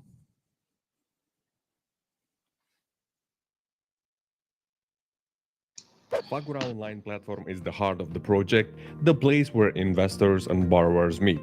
We've worked on it for more than 3 years to perfect it. In the dashboard, investors can track the listed loans and the degree of risk involved. They can see demographics, income information, and the required amount, after which they decide the loan they want to finance. We are proud to announce that during this period, we're also launching our mobile applications, iOS and Android. In addition to investments, investors will be able to activate their Auto Invest feature, select the criteria, and the system will make the investments automatically. The innovations do not stop here. We're in the process of launching the secondary market feature, which means the investors will be able to sell and buy loans. In parallel, our team is working on a scoring for small and medium enterprises. This product is expected to be launched during this spring. Therefore, investing on Fagura is an intelligent choice and an alternative worth considering. Greater returns at lower risks. This is what we're offering. Fagura built a community around this product, and we managed to maintain a 360% compound annual growth over a span of 3 years. Our plans are quite optimistic, I must say, as depicted by our projections. However, we have a robust business model in place. We commission borrowers at origination, investors, and sellers on the secondary market. We are confident we have the right team and advisors in place to build upon our targets. Your money is required, obviously, to boost Fagura towards a community digital bank. In return, you'll have our full dedication and possibly a multiple of 15 come Series B. Thank you very much for your attention. Oh, thank you, Christian. Really on time. Congratulations. Thank you. And also very, very nice speech. You know that I'm in love with this field, but we're gonna start the Q&A session, and I'm inviting your colleague near you to answer to. Hello. Yeah. So. Okay. Ovidiu, please, your question. Hello, Ovidiu. Thank you. Do you hear me? Yes. Thank you. Yes. Thank you for the explanation. I would like to question regarding the motto getting better money at a lower risk or more money at a lower risk. How you justify the lower risk for your solution? Thank you for your question. So first of all, it's the non-performance loan rate, which is below 5%. We believe that's below the banking NPL rate, certainly in Moldova, and pretty much we believe it's the same case in Romania. And on top of that, we are building a system whereby investors can limit their investment into loans and therefore diversify their portfolios. Now, if you look at the other markets, the alternative markets for investment these days, like the stock market, the cryptocurrency market, the volatility is huge. And having a relatively low risk in the form of the NPL, we believe it's definitely an option worth considering. Thank you. Okay, moving on to Anna. Anna, please, your question. Yes, thank you very much. I was wondering, is Fagura under the crowdfunding regulation in Romania? And if yes, I want to ask you what's the impact on your business, considering, let's face it, all these delays in the regulation, in the crowdfunding regulation in Romania, because until we have a crystal clear implementation of this regulation, I assume you cannot do from the first instance peer-to-peer lending. Is that right? Thank you. 100%. Thank you, Anna. The regulation is certainly the one we are aiming for. It's the European crowdfunding regulation that went live last year. As you mentioned, it hasn't been transposed in the secondary legislation in Romania yet. And yes, it does have a direct impact on our numbers. However, Moldova, which is the market we're currently operating in, got to a break-even situation a couple of months ago, meaning that the business is sustainable there. Over here, we are considering an alternative if the crowdfunding regulation is delayed, say, to next year. Then we are considering registering a FNL, a non-financial institution, and at least start crediting or like giving loans to individuals so that we boost our brand presence on the Romanian market, which is at least 20 times bigger than Moldova. Thank you. Camila, please, your question. Yeah, my question is that I read on your website that you are providing additional services besides just collecting relevant infos from borrowers and investors. And my question is that, is it correct? And if yes, then what are these additional services? So the additional services are the lending for businesses, which we are launching hopefully by the end of this month, which is actually next Monday. So definitely in April. So that's an additional service, which means we are modifying the credit scoring algorithm we have in place. And the other service is the secondary market. So at this point in time, if investors get exposure to loans on Fagura, they cannot exit those investments until they get to maturity. With a secondary market, we hope to boost the trading between different investors so that we can also generate a commission, small commission on those trades. And these are essentially the additional services. And on top of that, which is actually discussions we started in Romania, is trying to provide our credit scoring and our algorithm to other non-financial institutions that are in the lending business. Maybe there'll be an interest for it. Thank you. Okay, Liviu, your question, please.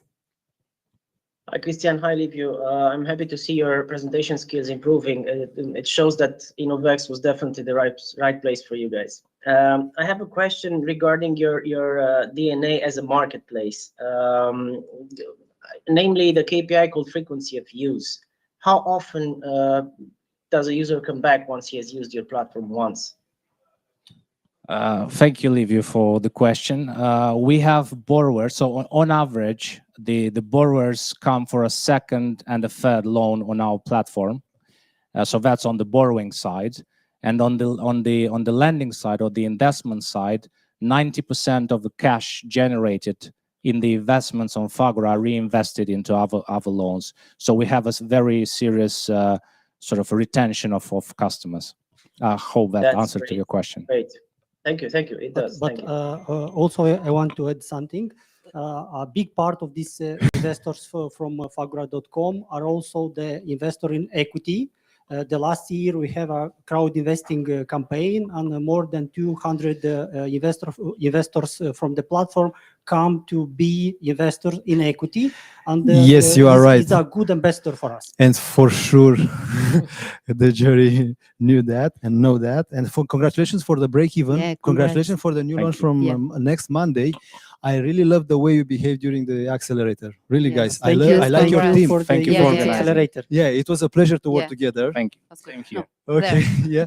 Thank you, and see you around. So, calculating the number of questions, I think it's a good idea to keep the fintech company next. Also, we're gonna go in Spain. It's Jesus with us. Hola, Jesus. Hola, Jesus. Hello, can you hear me? Hello. Yeah. Jesus, I want to see your face. Please show me your face, man. Now, can you see me? Yes. Perfect. Man, Hello. I miss you. Really, I miss you. Yeah, me too. We had a very nice time. Yes, during we did. Are you ready for pitch? Yes, let me prepare I need to share my screen because I have a short video. Okay. Let me see if it is working. For sure it's working. Okay. Can you see the video? Yes. Yes, we can see. So maximize. Okay. Okay. Ready? When I'm saying start, the meter will start, and please be in 3 minutes short. Yeah. All right. No problem. Okay, Jesus. 3, 2, 1, go.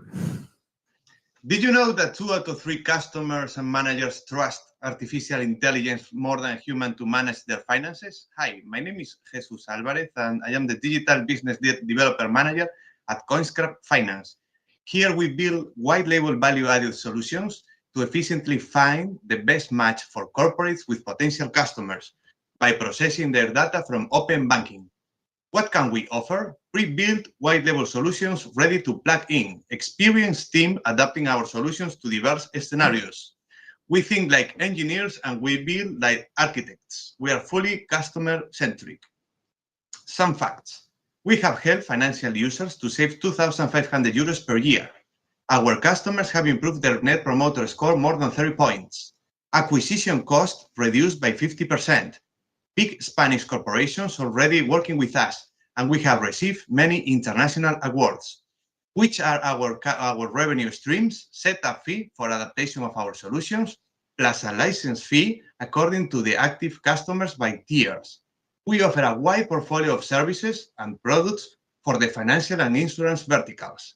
Like, for example, micro savings module with automated simple rules, like rounding ups and fixed transactions. We help users to gather resources to make their projects a reality. Micro insurance module. We have digitalized the customer journey, embed the insurance, adding extra business without commercial effort. We provide a comprehensive dashboard in order to monitor prospection performance. PFN and financial health platforms. We study behavioral economics from reading transactions, generating high-value information to assist users to make the best decisions on time. We do not only read the transactions, but we understand so that we create the most accurate insights.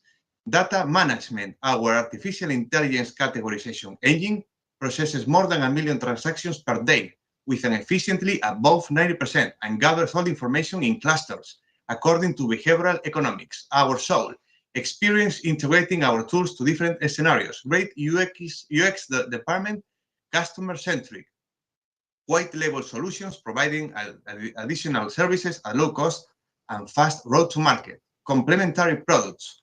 Reliable one-stop shop for customers. Customer profile enrichment.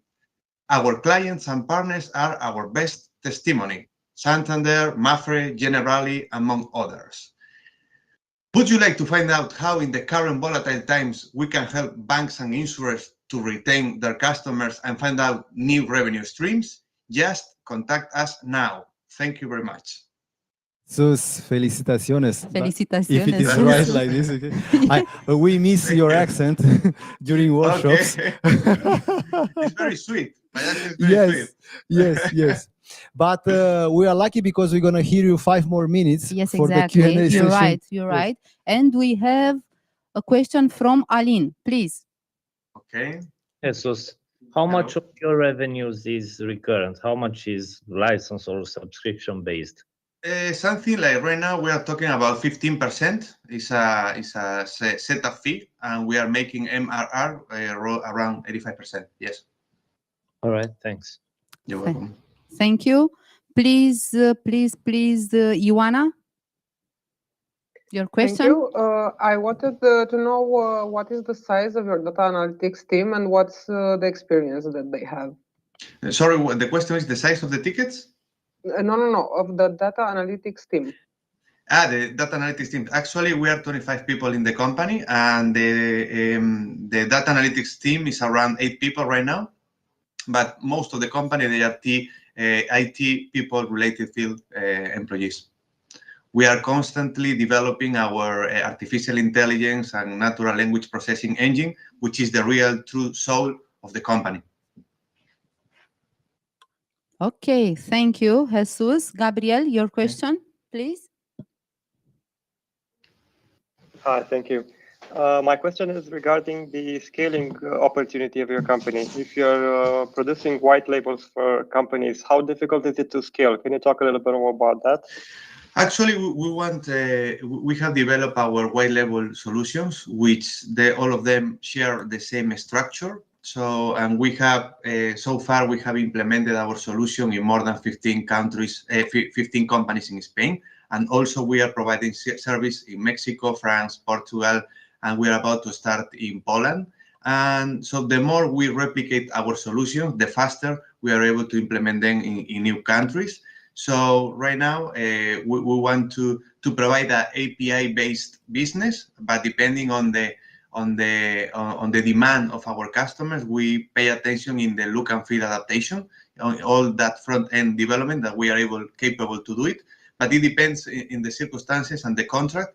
We are able to provide API service in a matter of weeks. So we are very, very fast and very accurate doing our solutions. Okay, thank you. Thank you, Gabriel. Thank you, Jesus. Maria, please, your question. Hi, my question also relates to the AI team, more or less. So when you create the customer personas that you sell to the customers, first of all, what data do you use? Do you use open data or do you use the customer's data? And secondly, how long does it take you? We actually, thank you for your question. Actually, we use the two streams. First of all, we rely on open banking PSD2 regulation system. So we are able to access all of the transactions of the previous 90 days without any special service from the customer. So that's very straightforward. And we complement our data with questionnaires and direct questions to the customer, so that we enrich all of the profile of the customers, and we provide very important inputs for our system in order to provide valuable outputs from our financial health platform or PFM. So both things is a matter of weeks as well. So the transactions are very straightforward with the open banking aggregation system, and the questionnaire, it depends on the customer, but in a few weeks, we are able to build up all the system adapted to the customer. Okay, thank you, Maria. Anna, please, your question. Hello? Yes, sorry. I just wanted to ask, why did you choose Romania as a potential market for your business scale up? Because I assume you have no restrictions or regulation which can block you to expand to other countries. So why Romania? Actually, we selected we sent our application for the bootcamp because it sounds very interesting. And our scope right now, we are in the scale-up process in our company. We went through a couple of funding rounds, more than 3 million euros. So we are very stable, in a very stable position right now, but we want to scale up our business internationally. We didn't pay a specific focus in Romanian market, but obviously we are very interested in. And we were very thankful for being elected to be part of this great bootcamp, and we try to maximize our time and our experience here, and that's why we are sharing our solution for your market that I believe that can be interesting in terms of saving helping users to save more money. Jesus, one more question from Paris. Paris, your question, please. Hi, Jesus. Can you talk please about the competition and how different are you from your competition? Actually, there are several aggregators, and these PSD2 aggregators, they gather the accounts from different banks, but they don't provide like very accurate insights. They make some categorization service, but we found out that the information provided by some competitors was not enough. Okay, thank you, Jesus. Sorry for that. Thank you. Congrats. Congratulations, Jesus. Like always, you are the best, yes? And congratulations for it was a pleasure to see you, and hopefully we're going to see you again here in Romania face to face. And I know why you have chosen Romania is because the InnovX-BCR accelerator. Yes, this is why you chose Romania. That's the plain answer. Okay, bye. Okay, thank you, Jesus. See you around. Thank you very much. Thank you. And now we are moving forward enough with fintech. We will have a company that mix a little bit from aviation, defense, and space parts and put this knowledge in another field. And it's about All-Star, and Raul will detail for us, yes? Hello, everybody. Welcome, Raul. Yes, hello, everybody. What a huge crowd is watching us today. Unfortunately, only online and not here, but we're happy to have them online. Okay, it's a pleasure to have you here also. So you know the thing, 3 minutes pitch and 5 minutes Q&A. Yes? I thought that for me you have 4. Okay, 3 minutes. Are you ready? Yes, I'm ready. Always. Woo-ha! Let's go. Start. Yes. Hello, everybody. My name is Raul Oleș, and I'm the CEO and founder of company All-Star. All-Star started a new startup last year that will start the first Romanian orthopedic and dental implants. We will start, our vision is to have risk-free custom-made implants so that we should offer a better experience to the patients. We will have 2 range of products. First, we will start with the orthopedic implants, and we will have some standard implants, but also custom-made implants. The custom-made implants are 99% have better compatibility with the human body compared to the standardized solution that have only 70% compatibility. Next year, in 2023, we will start with the dental implants, where we'll have also 2 type of product ranges, a standardized and a custom-made solution. In our team, we have two very well-known advisors. These are two of the most famous surgeons, orthopedic surgeons in Romania. First, we have Dr. Marius Carlat, that is coordinating a hospital in Toulon. He is an orthopedic surgeon, and once per month, he's also coming for surgeries at MedLife in Bucharest. And second is Constantin Gemna, that is also an orthopedic traumatology surgeon, that is also working for MedLife Orthopedic Hospital in Bucharest.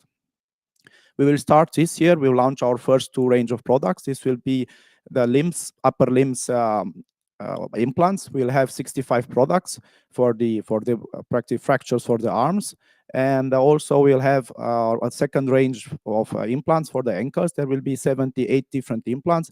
So we will have plates for the fractures and also screws. In total, we will target for next year sales of 2.5 million euro on the Romanian market and also in France. A very important fact is the rehabilitation of the patient after surgery. For this, we are now working on an app so that the patient should be able to rehabilitate at home and doing personalized exercises according to their needs and according to the fracture that they have. And online, the doctor will be able to monitor their progress and how their surgery is going on. A very important fact for our products is that we will produce everything in-house. We invested in the last 3 years over 5 million euros in the most advanced production facility in Romania. And only for our medical division, we invested this year 1.2 million euros so that we should produce the implants on the most accurate machines available in the market. We have 3 advantages compared to our competitors. First of all, we developed this year the product, so we develop everything according to the highest standards and most modern technology compared to our competitors that have many non-updated products that have been developed more than 10 years ago. And being a small company, we are much faster to react according to the doctor needs. Here it's a small market insight. The total market of implants in European market is approximately 50 billion euro, and only Germany has 26 billion, and Romania has only 0.5. And for the future developments, we target now in studying self-dissolving materials. So they're practically for an implant or for a fracture, the patient won't need a second surgery. And for the next 10 years, Harvard is preparing for us that we will have to replace, we'll purchase spare parts for our human bodies. Thank you, Raul. So what I understand, better quality, less it's with rapid recovery, but let's see what the jury will ask you for the next five minutes. Yes, and we have Camila here. Please, Camila, your question. Yeah, so first of all, congratulations. My question is that could Thank you very you much. tell us more about the business model itself? So is it a B2C model, or are you targeting hospitals or clinics? Yes, exactly. Practically, our target customers are private hospitals, but also the state-owned hospitals. For example, in Romania, the state-owned hospitals are doing the purchasing only via tenders, and the private hospitals, of course, we can do direct purchasing contracts with them. But we plan also distribution channel, and already we have targeted and we have a pre-agreement with a local distributor from Romania, practically. Thank you. Thank you, Camila. Please, Valerie, your question. Valerie? Yeah, actually, my first question was the one that Camila has already asked, but my second question is the product reimbursable in most of the countries in Europe, let's say, including Romania? What do you mean with reimbursable? If it is reimbursed by the health insurance. Yeah, of course. It's of course it depends from each country. Each country has some budgets. For example, unfortunately, in Romania, the insurance, the Romanian insurance pays only for the cheap and low-cost solution that are not produced from titanium. But of course, in France, for example, the state-owned insurance pays for the best implants that are made from titanium. And we will have 2 ranges. We'll have also the low-cost range of products that should target also like the Romanian state-owned hospitals, but we'll have also a titanium solution that will target the private hospitals and also hospitals from abroad. Thank you, Raul. Please, your question, Valentin. Hi, Raul. Thank you Hello. for the presentation. So I had someone go through this, and my first question would be again, depending on the price. I'm curious, how does your product compete with other products in terms of price? And also at the same time, I was curious about the scale up. Is it the entire company? Do you have a division that is separated for this medical products? Can you tell us a little bit about this? Yes, our company has already a turnover of 4 million euros that we practically, this was for 2021, and we are more than 70 employees. But this, of course, is for the other divisions that we run. And now for the medical divisions, this is a startup within our company. And practically, according to our market analysis, we have a better price comparison compared to, for example, in Romania, the manufacturing companies from India are the market leaders. And we have better pricing compared to the companies from India. And also our quality will be much better compared to theirs. So compared to manufacturing companies from Germany or Switzerland, we will be able to compete as pricing much better. But we don't want to be only we don't want to sell our product that we are cheap. We want to sell our product because it offers to the patients advantages and it offers a better customer experience. So this is what we target, and we don't want to promote, okay, we are much cheaper compared to others. Next question. Carmen, please, your question. Carmen? Okay. Moving on to... Yes, sir. Sorry. Yes. Isn't this regulated somehow? So don't you need some approval in each country in order to be used in hospitals? It's a very complicated procedure. For this, we have an advisor company from Norway. It's called Link Medical. They are top 3 company in offering advisory services to register your product, to receive the CE mark, and to have it approved for the European Union. And do you have it approved, or it's we are now registered and it's ongoing. We have a waiting time for 1.5 years to get the project registered.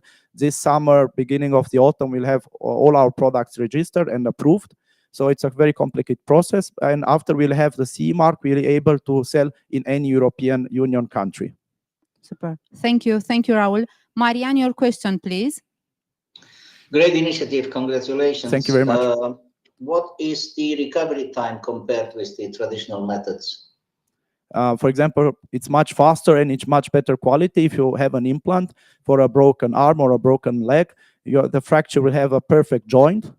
And of course, you have the inconvenience for a second surgery, but for your lifetime, you'll have a perfect joint and you don't have any pains. I don't know, when the weather is changing, all kind of things. Compared to the traditional ones, the doctor tried to put your leg as good as possible together, but of course, it's not perfect. Okay, thank you. Thank you, Marian. Last question. Alin, please, your question. Raul, somehow related to the first question, what's the average customer acquisition lead time? You mean our delivery times, or? No. I mean, from the first point of contact to implementing the solution. First of all, yes, because we are practically selling through a network of doctors, and some good range of doctors are promoting us, the lead time is not so fast. Our advisors will be the first that will do surgeries with our implants, so we will gain the trust of other doctors. So theoretically, our lead time will be not so long. Okay, Raul, I'm the bad guy today. Because the time I thought is you're up. the good guy. But congratulations for the presentation. Thank you very much. Congratulations. It is a pleasure to see you also here.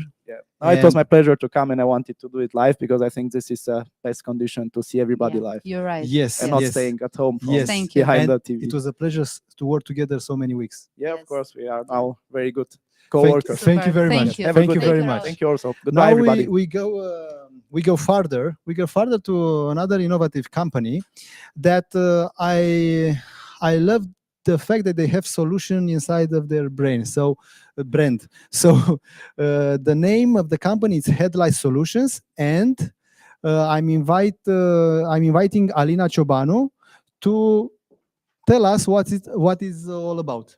Hello. Yes. So you have 3 minutes. You have 3 minutes. Yes. Yes. Are you ready? Yes. I'm 3, ready. 2, 1, go. Hi, I'm Alina Ciobanu, and I represent Headlight Solutions. Our company is based in Brașov, Romania, and has extensive experience in providing hardware and software solutions, focusing on the customer's needs, the main goal being to produce a high-quality product, which is also cost-effective. Our solutions are mature, being deployed within enterprises in Romania or abroad, such as Engie, Electrica, ANRE, Mastercard, and Reebok. Our most requested product is the self-service solution, already successfully implemented for utility providers, public institutions, and retail. During the accelerator, you all know that we presented this product, the self-service terminal, which together with Microsoft is being promoted, but we have to admit now that our aim was to sell it to corporate institutions. As a matter of fact, the self-service terminal is a 1 square meter digital branch that can be deployed anywhere and can integrate the highest range of functionalities, such as payments, audio-video communication, printing, scanning, digital signing, and so on. Privacy is assured in all interactions, protecting customer data by using special hardware. Currently, we are making an appraisement, and it shows us that the sales worth will exceed 1.5 million euros this year. Another asset which we are all proud of is the customized and adapted computer system tailored on the customer's requirements, which integrates the highest levels of security. Conference solutions used for top-level meetings or top-level locations like government or boardrooms. Technology operations center solutions that can integrate platforms, sensors, or hardware in general. Implemented mostly in smart city projects with the added value of integrating all solutions under a single platform. Currently, we are implementing 2 European-funded research projects, which will come down with innovative solutions, one of them being focused on developing a very secure phone from scratch with a proprietary operating system. But what makes Headlight Solutions so unique is the fact that research and development is written in our DNA, in terms of the fact that our wonderful team, which is composed of a total of 25 persons, is focused on researching the market and the customer's needs to develop new and improved products and services to fit these needs. In 2022, we are focused on expanding on the banking and retail market, and even though we've already made important steps in this direction, we still need your support and expertise. Thank you. Thank you very much, Alina. Really, really interesting. One branch on a square meter. Impressive. Yes. Okay, that's great. Now we're going to have another 5 minutes, and we're going to invite Marius together to answer the questions. So the jury, yes, please. we have the jury here. Liviu, please, your question. Hi, thanks for the great presentation. I know you touched upon this in your presentation, but I'm not really sold on it. What is your differentiator? You're a solution provider. How do you do things differently than any other solution provider that tries to do the same? I will answer this question. Our solution is highly integrated, and it's highly integrated, in fact, with the end customer software. This is one of the advantages, and also we cover quite a lot of peripheries, and the digital branch practically allows user to do whatever he needs in the workflow in which he operates. Practically, we allow signing, we allow payments. We have a lot of features regarding privacy, which is most important these days. Okay, thank you, Liviu. Marian, your question, please. How intuitive is your interface, especially for the non-tech savvy population? I mean, the older one. Highly intuitive. We have a very extended experience in UI. Our solutions are multi-touch and highly interactive. In order to reach this, we even developed our own SDK, and for us now it's very easy to implement a very friendly user interface. Okay, thank you. Anna, please, your question. Thank you and congratulations. So if I understood correctly, the financial industry is your main target for the following period. And if I understood correctly, what would be the business collaboration model with Banca Comercială Română, for example? There can be two. ways in which we can collaborate. Either, for example, BCR wants to integrate our solutions, and we customize them based on BCR requirements, and they buy the solution from us. And a different approach is that we can rent the solution, and we finance everything, and we are paid only if everything works fine. Good, thank you. Ovidiu, please, your question. Thank you for the presentation. A question, how fast you can scale given the tight integration you have mentioned behind the scene? Quite fast. I would say a development takes development needed to integrate with an end customer solution takes about 6 months, which I think it's really fast. From a hardware perspective, the scaling is much easier. And usually, time is lost during the integration where documentation lacks. Okay, guys, thank you. We have more minutes. Please, 1 minute for Q&A session, please. If you have other questions. If not, Silviu? Yes, okay. I would have one more question. Thank you. So basically, if you will be collaborating with more banks, how do you want to approach your offer? Do you want to have a standard offer and apply it to all banks, or you will have to customize for each bank separately? And how much effort will that take if you will customize it? Normally, we work with large enterprises, so they want customized solutions. BCR, it's a bank, but works differently than BRD, which is also a bank. So their internal flows most probably differs that much that you cannot use the same solution. So this is why we need to customize. Even that we need to customize, things can go rather fast. So if we have internal support, everything can be done from the integration perspective in maximum 6 months. That's pretty fast. Okay. The answer is based on experience. Yes, and I know the figures are real. So guys, thank you very much. It was a pleasure to have you here, and keep in touch like always. Yes. Thank you guys. Congratulations. Congratulations again. Yes, and now because time is very important, we have a company from Slovakia. It's about STEMI Global. It's not an ordinary company that apply the time sensitive cases. They are handling the time cases, sensitive cases of heart attacks, strokes, and trauma. But I will leave Andres to tell us more. Do you hear us?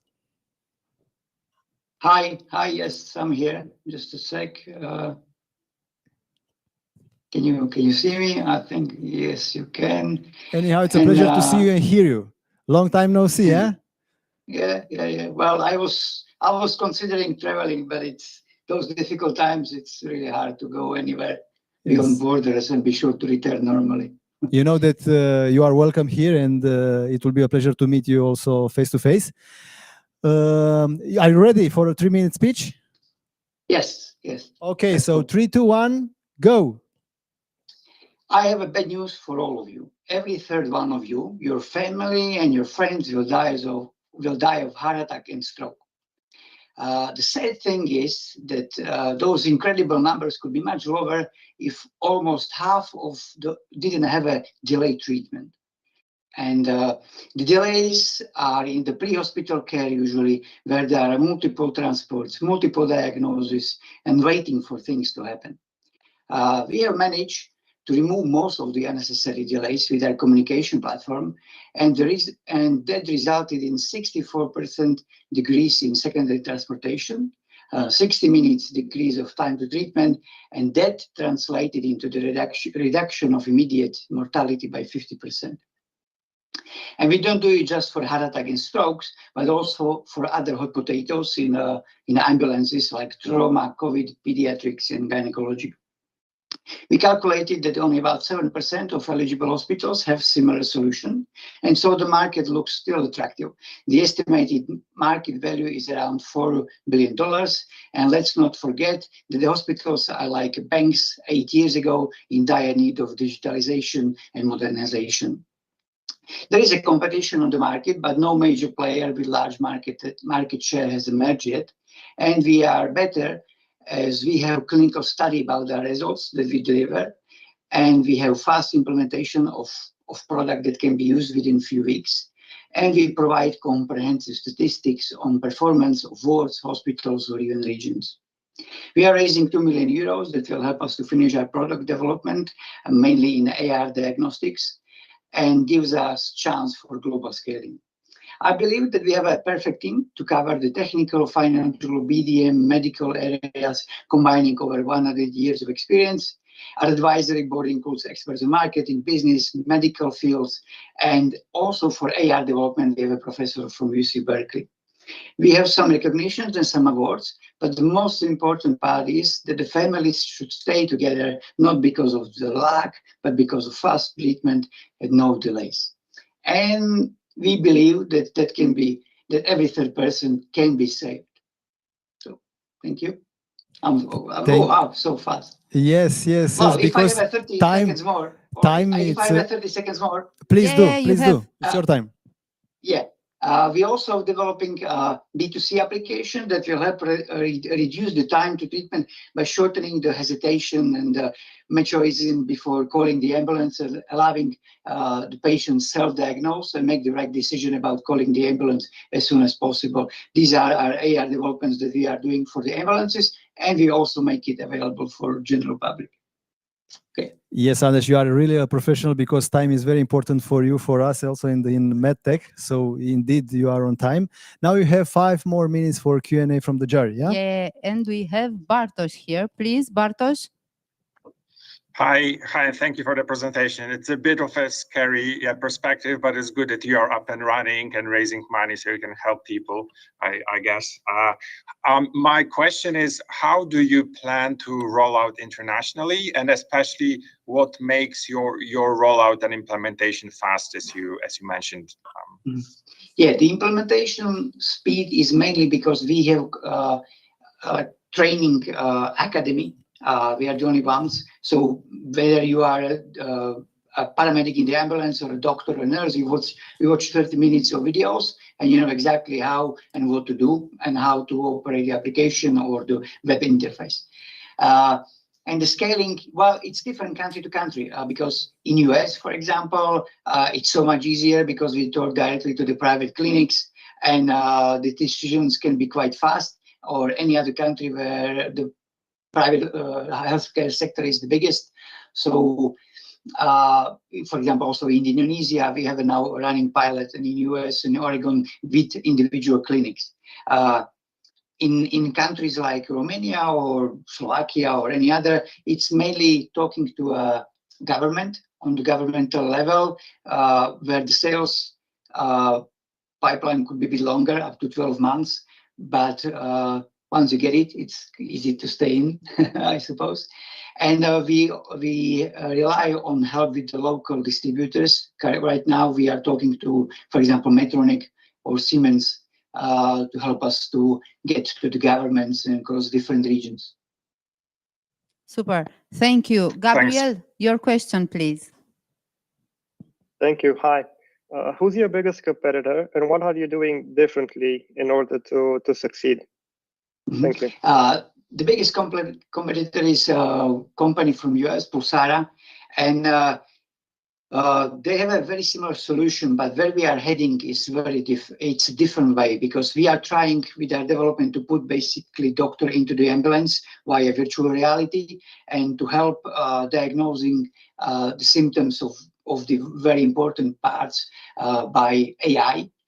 So we are even removing the need for the consultation if the paramedic is somewhere far away, cannot be reached, and they cannot reach the hospital, and the doctor in the hospital to consult. And we also provide the analytics that nobody else has. The analytics is extensive and provides that even on governmental level, it can tell you which regions receive most heart attacks, strokes, which hospitals are overwhelmed, how quickly the doctors respond, and everything else. Thank you. Thank you.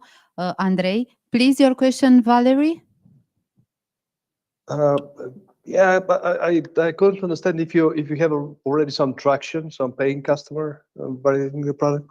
Yeah, currently the paying customer is only in Slovakia, so we have 70 hospitals and 350 ambulances covered. And then we have currently running pilots in Oregon and Indonesia, and starting new one in Oman and Brazil. And we talk to government in Egypt, in Kazakhstan and Greece. So these are the current sales pipeline, but we're also trying to expand. That's the beauty of this. Unfortunate beauty of the solution is that the problem of delays is everywhere. It doesn't matter if you live in Germany or Romania or India. Super, thank you. We have another question from Ovidiu. Ovidiu, please. Andre, thank you for working on such a solution that can impact our life. Question to you is, what technology are you using under the hood, and how those technology are supporting you to differentiate? Well, the technology that we are using is the whole platform is made to be fully customizable with a few clicks, because the whole setup is done that we just customize it with a turning off and on feature, or adding new features very quickly, as each customer has a virtual environment, separate virtual environment because of the data security. Patients' data is extreme, and the AI runs on cloud, obviously, but it's fully customizable. For example, in Oman, we are putting the actual database into the servers on the hospital because the law does not allow for the patient data to be stored somewhere else. Also, we have an API, so we connect directly to the existing electronic patient's data or existing IT in the hospitals or in the regions. So we can push the data into the system. Thank you, Andrei. Last question from Paris. Please, Paris. I think, Andrei, congratulations on working on this problem. What are your biggest learnings in scaling your solution in the countries that you are, such as Indonesia, Oregon? What is the biggest problem that you're trying to solve in Romania? Well, it depends. When you mean problems for customers or our problems? Problems in rolling out the solution. So. Okay. Well, it's getting to the decision makers. This is the right decision makers, and we were trying for a while on our own, and we realized it's quite hard. So that's why we are now partnering with people like Yes. Anders, thank you. The time is up. Thank you very much. Thank you very much, and it was a pleasure to see you. And congratulations. Thank you for the questions, everybody. Bye bye. Yeah, it was a pleasure to see you again. And now we move on. Yeah, we move on to FiberCon. Yeah. Virginia. Virginia, are you with us? Hello. Hello, Virginia. Hi. Hi. Hi. Here. Yeah, it's a pleasure to hear you. Hi. Can you see me? No. For sure, we soon can see you. Yes, we see you. You are here with us, Virginia. Yes. Good. How are you today? Finally. Yeah. A lot of feelings, a lot of emotions, but actually pretty good. And I'm really honored to see all of these people wanting to hear some words about our businesses. Yes, and it was a nice boot camp. It was a great team. Wow. Yeah. But let's start. Yes. 3, 2, 1, go, Virginia. Yes. A moment. One moment, please. Then. One moment. Full screen, please. Good. Let's start. Okay. Yeah. My name is Virginia Zatum, and I represent FiberCon Components. Today, I want you to shortly walk with me through the backstage arena of the telecom operators and the fiber optic world. Everything is now online, and the COVID situation has accelerated this. So every time you make a call or go to the internet, what you type or say travels to its destination also through fiber optic cable. This gets us to the main problem of the telecom operators nowadays, such as the need for big quantities of quality fiber optic components. The pressure for the telecom companies is really huge to upgrade their infrastructure, and they're struggling with this. They struggle because now we have an added shipping crisis in front of us. The demand is big, and raw material prices are getting higher and higher. What we do? We offer better prices because of our local production premise, flexible solutions, and customized products without adding exaggerated extra costs. For example, because of our local presence, the cost of the products could be reduced by up to 40% and delivery times up to 50%. Today, for example, if our customers would order from Asia, in order to get the cheapest price, it could take 3 to 4 weeks by plane or even 2 months by sea. If they order from us, they get it within 4 days. And that's why all the operators present on the Romanian market already work with us. The next step for us is to scale up this success. And the way we're going to do that is by developing our own equipment and automate the process using robotics. Our vision is to deliver the same cost, benefits, and delivery lead times we have in Romania all across Europe on a scalable basis, and on the longer term, we'll be looking worldwide. But we focus on Europe because we are already succeeding with companies like Vodafone. In order to scale up happen, we need some fuel to put in. We need an investment. We've been able to get this far with our amazing team. I have founded the company and have been in the telecom industry for many of the global leading manufacturers. So I have a team of 17 active people in production. So we have all the skills we need to make this work.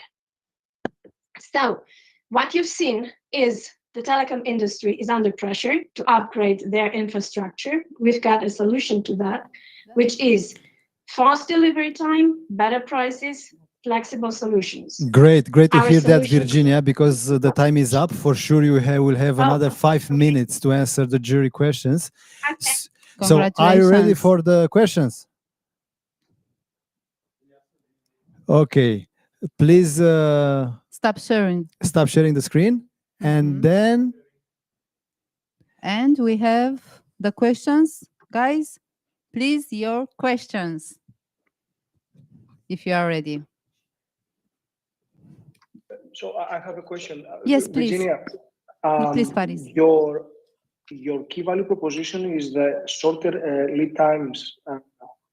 Otherwise, it is exactly the same value proposition with any other competitor in the field? No, our products are actually customized.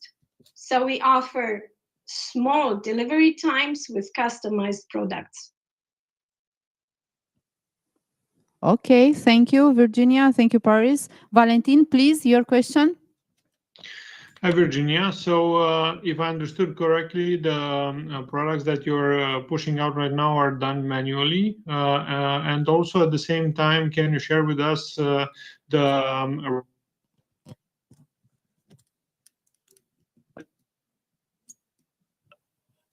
point? I Valentin? did not understand the question. Yes, please repeat, Valentin, your question. So are the products done manually? And also at the same time, I was curious about the revenues up until this point. The products are in a small portion made manually, meaning 10 or 20% are done manually. Otherwise, we have equipment And about the revenue, it's about 1 million euro. Okay, thank you. Thank you. Gabriel, your question, please. Thank you. Hi.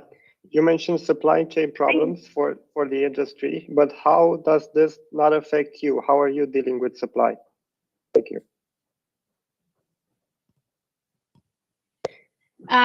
First of all, of course, how we are dealing with supply, it's that we have split our suppliers into two, meaning that we also have, of course, suppliers from Asia. That means better planning. And of course, we have suppliers from Europe. Good. So we do not have, for the moment, any issue with raw materials. Super, thank you. Liviu, please, your question. Hi, Virginia. Thanks for the presentation. I'm a VC, so I'll ask the money question. How do you plan to finance your expansion? Because you're planning on scaling up in multiple countries in the near future. What types of financing sources are you counting on? First of all, it's European Union funding. So this is the first steps we have taken. And we are following. We have already started working with 2 banks on this, and yeah, major funding will come from Europe, European funding. Thanks for the answer and congrats on your evolution during the program. Thank you. Super, thank you, Liviu. Okay, moving on to Ovidiu, please, your question. Thank you, Virginia. Question is how big the market is, and how this solution, what you're proposing, is connected with the trends in the telco industry. The market, our idea is actually, you know, we have also split our scale-up plans into 2, meaning that, let's say, we will be following the trends of the market. We will be following, let's say, the same model we have used in Romania, meaning that we are targeting all the operators in Europe. Because now, actually, our business is B2B. We are only selling to operators. But the second, let's say, direction in which our scale-up will go is to actually touch unreached markets. Okay, Virginia, thank you. Ioana, please, your question. And the last question. Thank you. So I would like to understand a little bit better the element that is innovative for the clients, basically. So it's about the cables that you're gonna sell, but it's about the product itself. It's about a customized product. The client comes and says, okay, I want this product, and we are going to do it exactly as the client wants it. Okay, and the time is up. Sorry to interrupt you.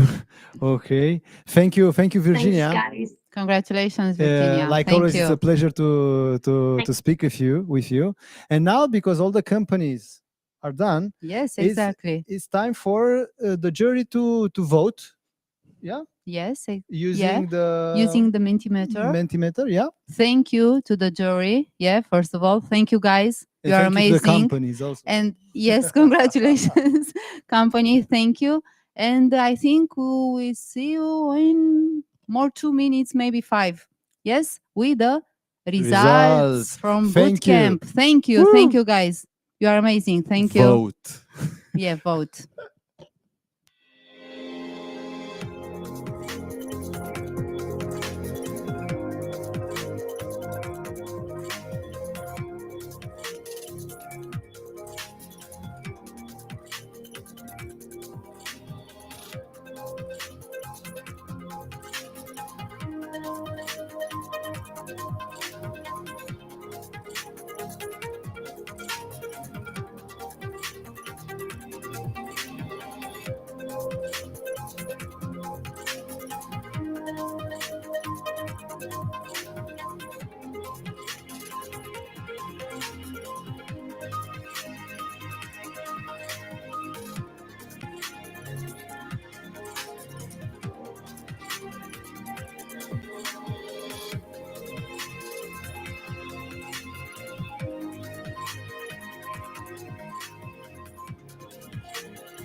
good effort.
After a long selection process, we are excited to have had 7 amazing scale-ups on the journey with us. We have been inspired by their passion, their hard work, and their drive to succeed in every step of the way. Now, before the long-awaited awarding ceremony, let's take a look at the company's results from the post-acceleration period. Since the focus of the last 6 weeks has been on commercialization and acceleration of growth, they had to complete 5 tasks designed to showcase their potential, which also have amounted to half of their final score. And these tasks were attracting executive or non-executive advisory or board members, tech partnerships with Microsoft and UiPath, attracting investors, onboarding clients, and also attracting new team members.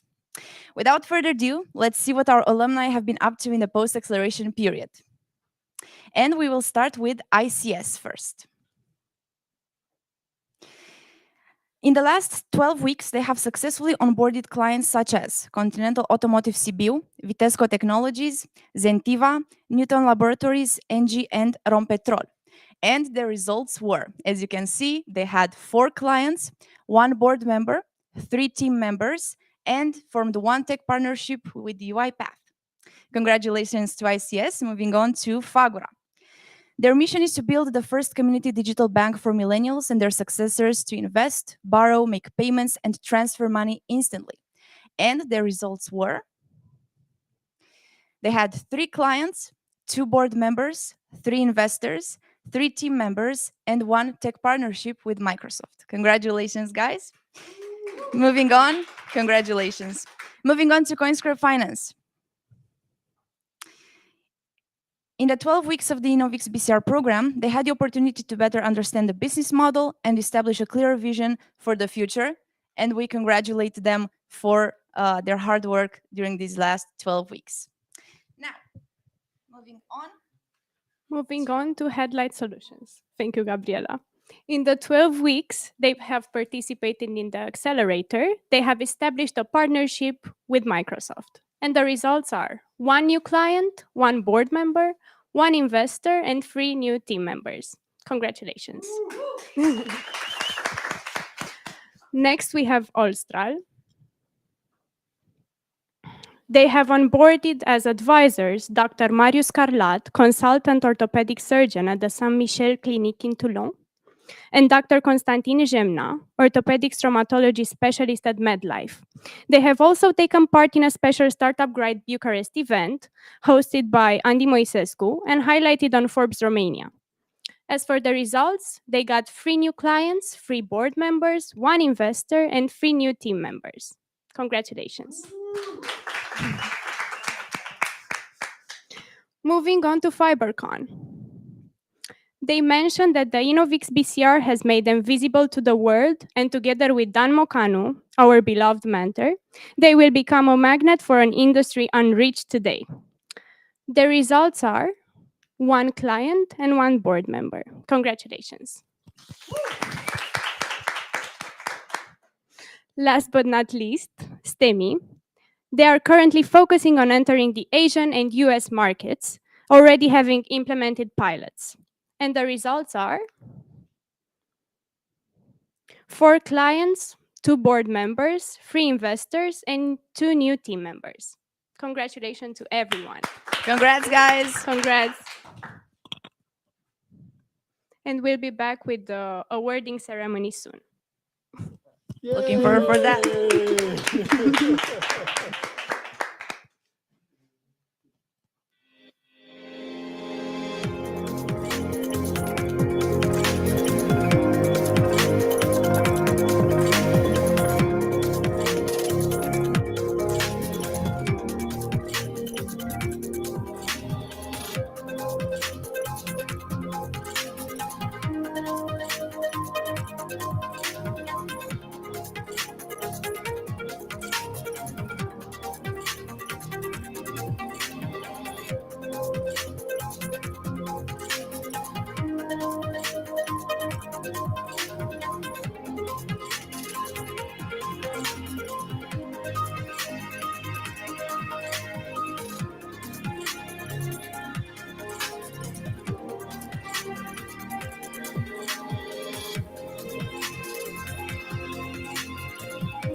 Hello, guys. Hello and welcome back.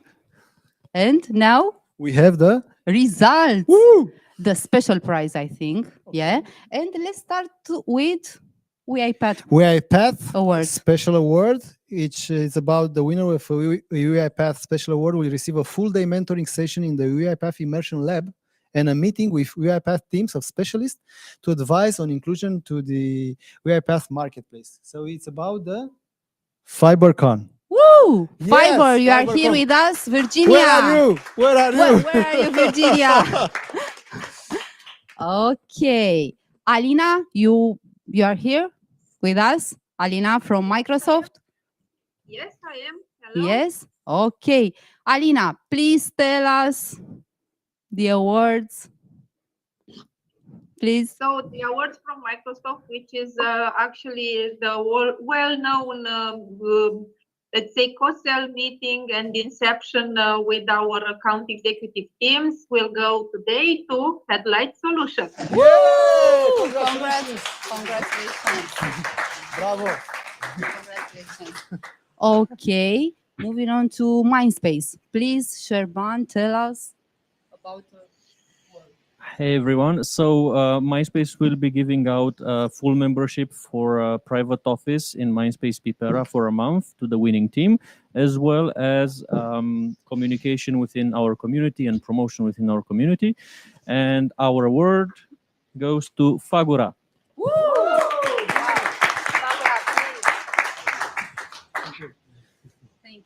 Thank you, Sherban. Who's next? Ziarul Financiar, I think. Yes, please, your award. Thank you very much. So we have a ZFE IT Generation Star Award, and the one who's going to win this is going to get a special treatment from our show, and he's going to have a constant presence, a star treatment. And the winner is Fagura. Yeah! Congratulations. Yay! Bravo! Woo! Congratulations, and looking forward to come to our show. Thank you. Moving on. Moving on to who is next? Okay, I think Startup Grind. Yes, Gabi, please tell us about the next award. we have the Startup Grind Bucharest Award. The winner of this special prize will be the star of the next Startup Grind Bridge event, connecting the most innovative ecosystems around the globe. And the winner is STEMI Global. Congrats, Andrei. Congratulations. Thank you. Thank you. Good job, Andre. Congrats, Andrei. Now we are going to move on to the final prizes of this evening. But before we do that, I will invite Michael from Wolves Summit to tell us more about the special prizes that we have prepared. Michael, are you on the line? Yeah, I'm here. Hi, everybody. Great to be with you this evening. And it's great to be supporting InnovX-BCR again with the demo day. So just to tell you a little bit about the prize that we're going to be issuing from Wolf Summit. On the 7th to 8th of April, we are holding a first ever Alpha Wolves edition of Wolf Summit. So it's actually a separate event to Wolf Summit, and it's focused on venture limited partners, general partners, VCs, and high growth scale-ups. So I'm very happy for us to award the top 3 places today with on-site attendance. So 3 scale-up passes to the top 3 winners, and places 4 to 7 will receive virtual passes to the event in April. So looking forward to seeing you all there, and well done for today's presentations. Nice. Nice, thank you, Michael. Okay. And we're going to start with the 3rd place. And the winner of the 3rd place is going to be, and first of all, let's see the prize. The results. So 3rd place is going to be Olstral. Congratulations, Raul. Congrats, Raul. Congratulations, Raul. As it is mentioned, he is gonna win 1 ticket per company to the Alpha Summit Conference, and another special package from the Stargit PR company. Moving on to the 2nd place. Let's see who's gonna be in the 2nd place. Let's see. Then the 2nd place goes to STEMI Global. Congratulations, Andrei. Congrats, Temi. Congrats. Thank you. Congratulations. Okay, the winner is winning the ticket in person in Alpha Wolves, exclusive to today's forum, and also Star GDPR Gold Package. So congratulations. Now, are you guys curious who the biggest winner is gonna be? Let's see, drum roll, please. And the presentation. And the winner of the Scale Ups edition of the 2021-2022 InnovX-BCR Accelerator is Fagura. Congratulations, guys. Oh my God. I must say I am totally not surprised about this, but congratulations, guys. So this is the first place for Fagura. Indeed, they performed flawlessly. So congrats, guys. You are also winning a Scale Up in-person ticket at Alpha Wolves Summit and also the Platinum package from Star GDPR. Congratulations again. There you go. There's your prize. And I would like, a round of applause for everyone, please. I would like to congratulate all the scale-ups. I think they've done a wonderful job. Thank you so much for being with us today. And we will keep you updated with the following events that we have prepared for you. We are now working on selecting the startups for our first cohort in 2022. What I would like to do before I close the event is to thank again Ziarul Financiar. Thank you, Adrian, for being here with us. Our event has been co-hosted by Ziarul Financiar, and we are very proud to have them on board. Congratulations again to everyone, and see you all soon. Thank you. Thank you.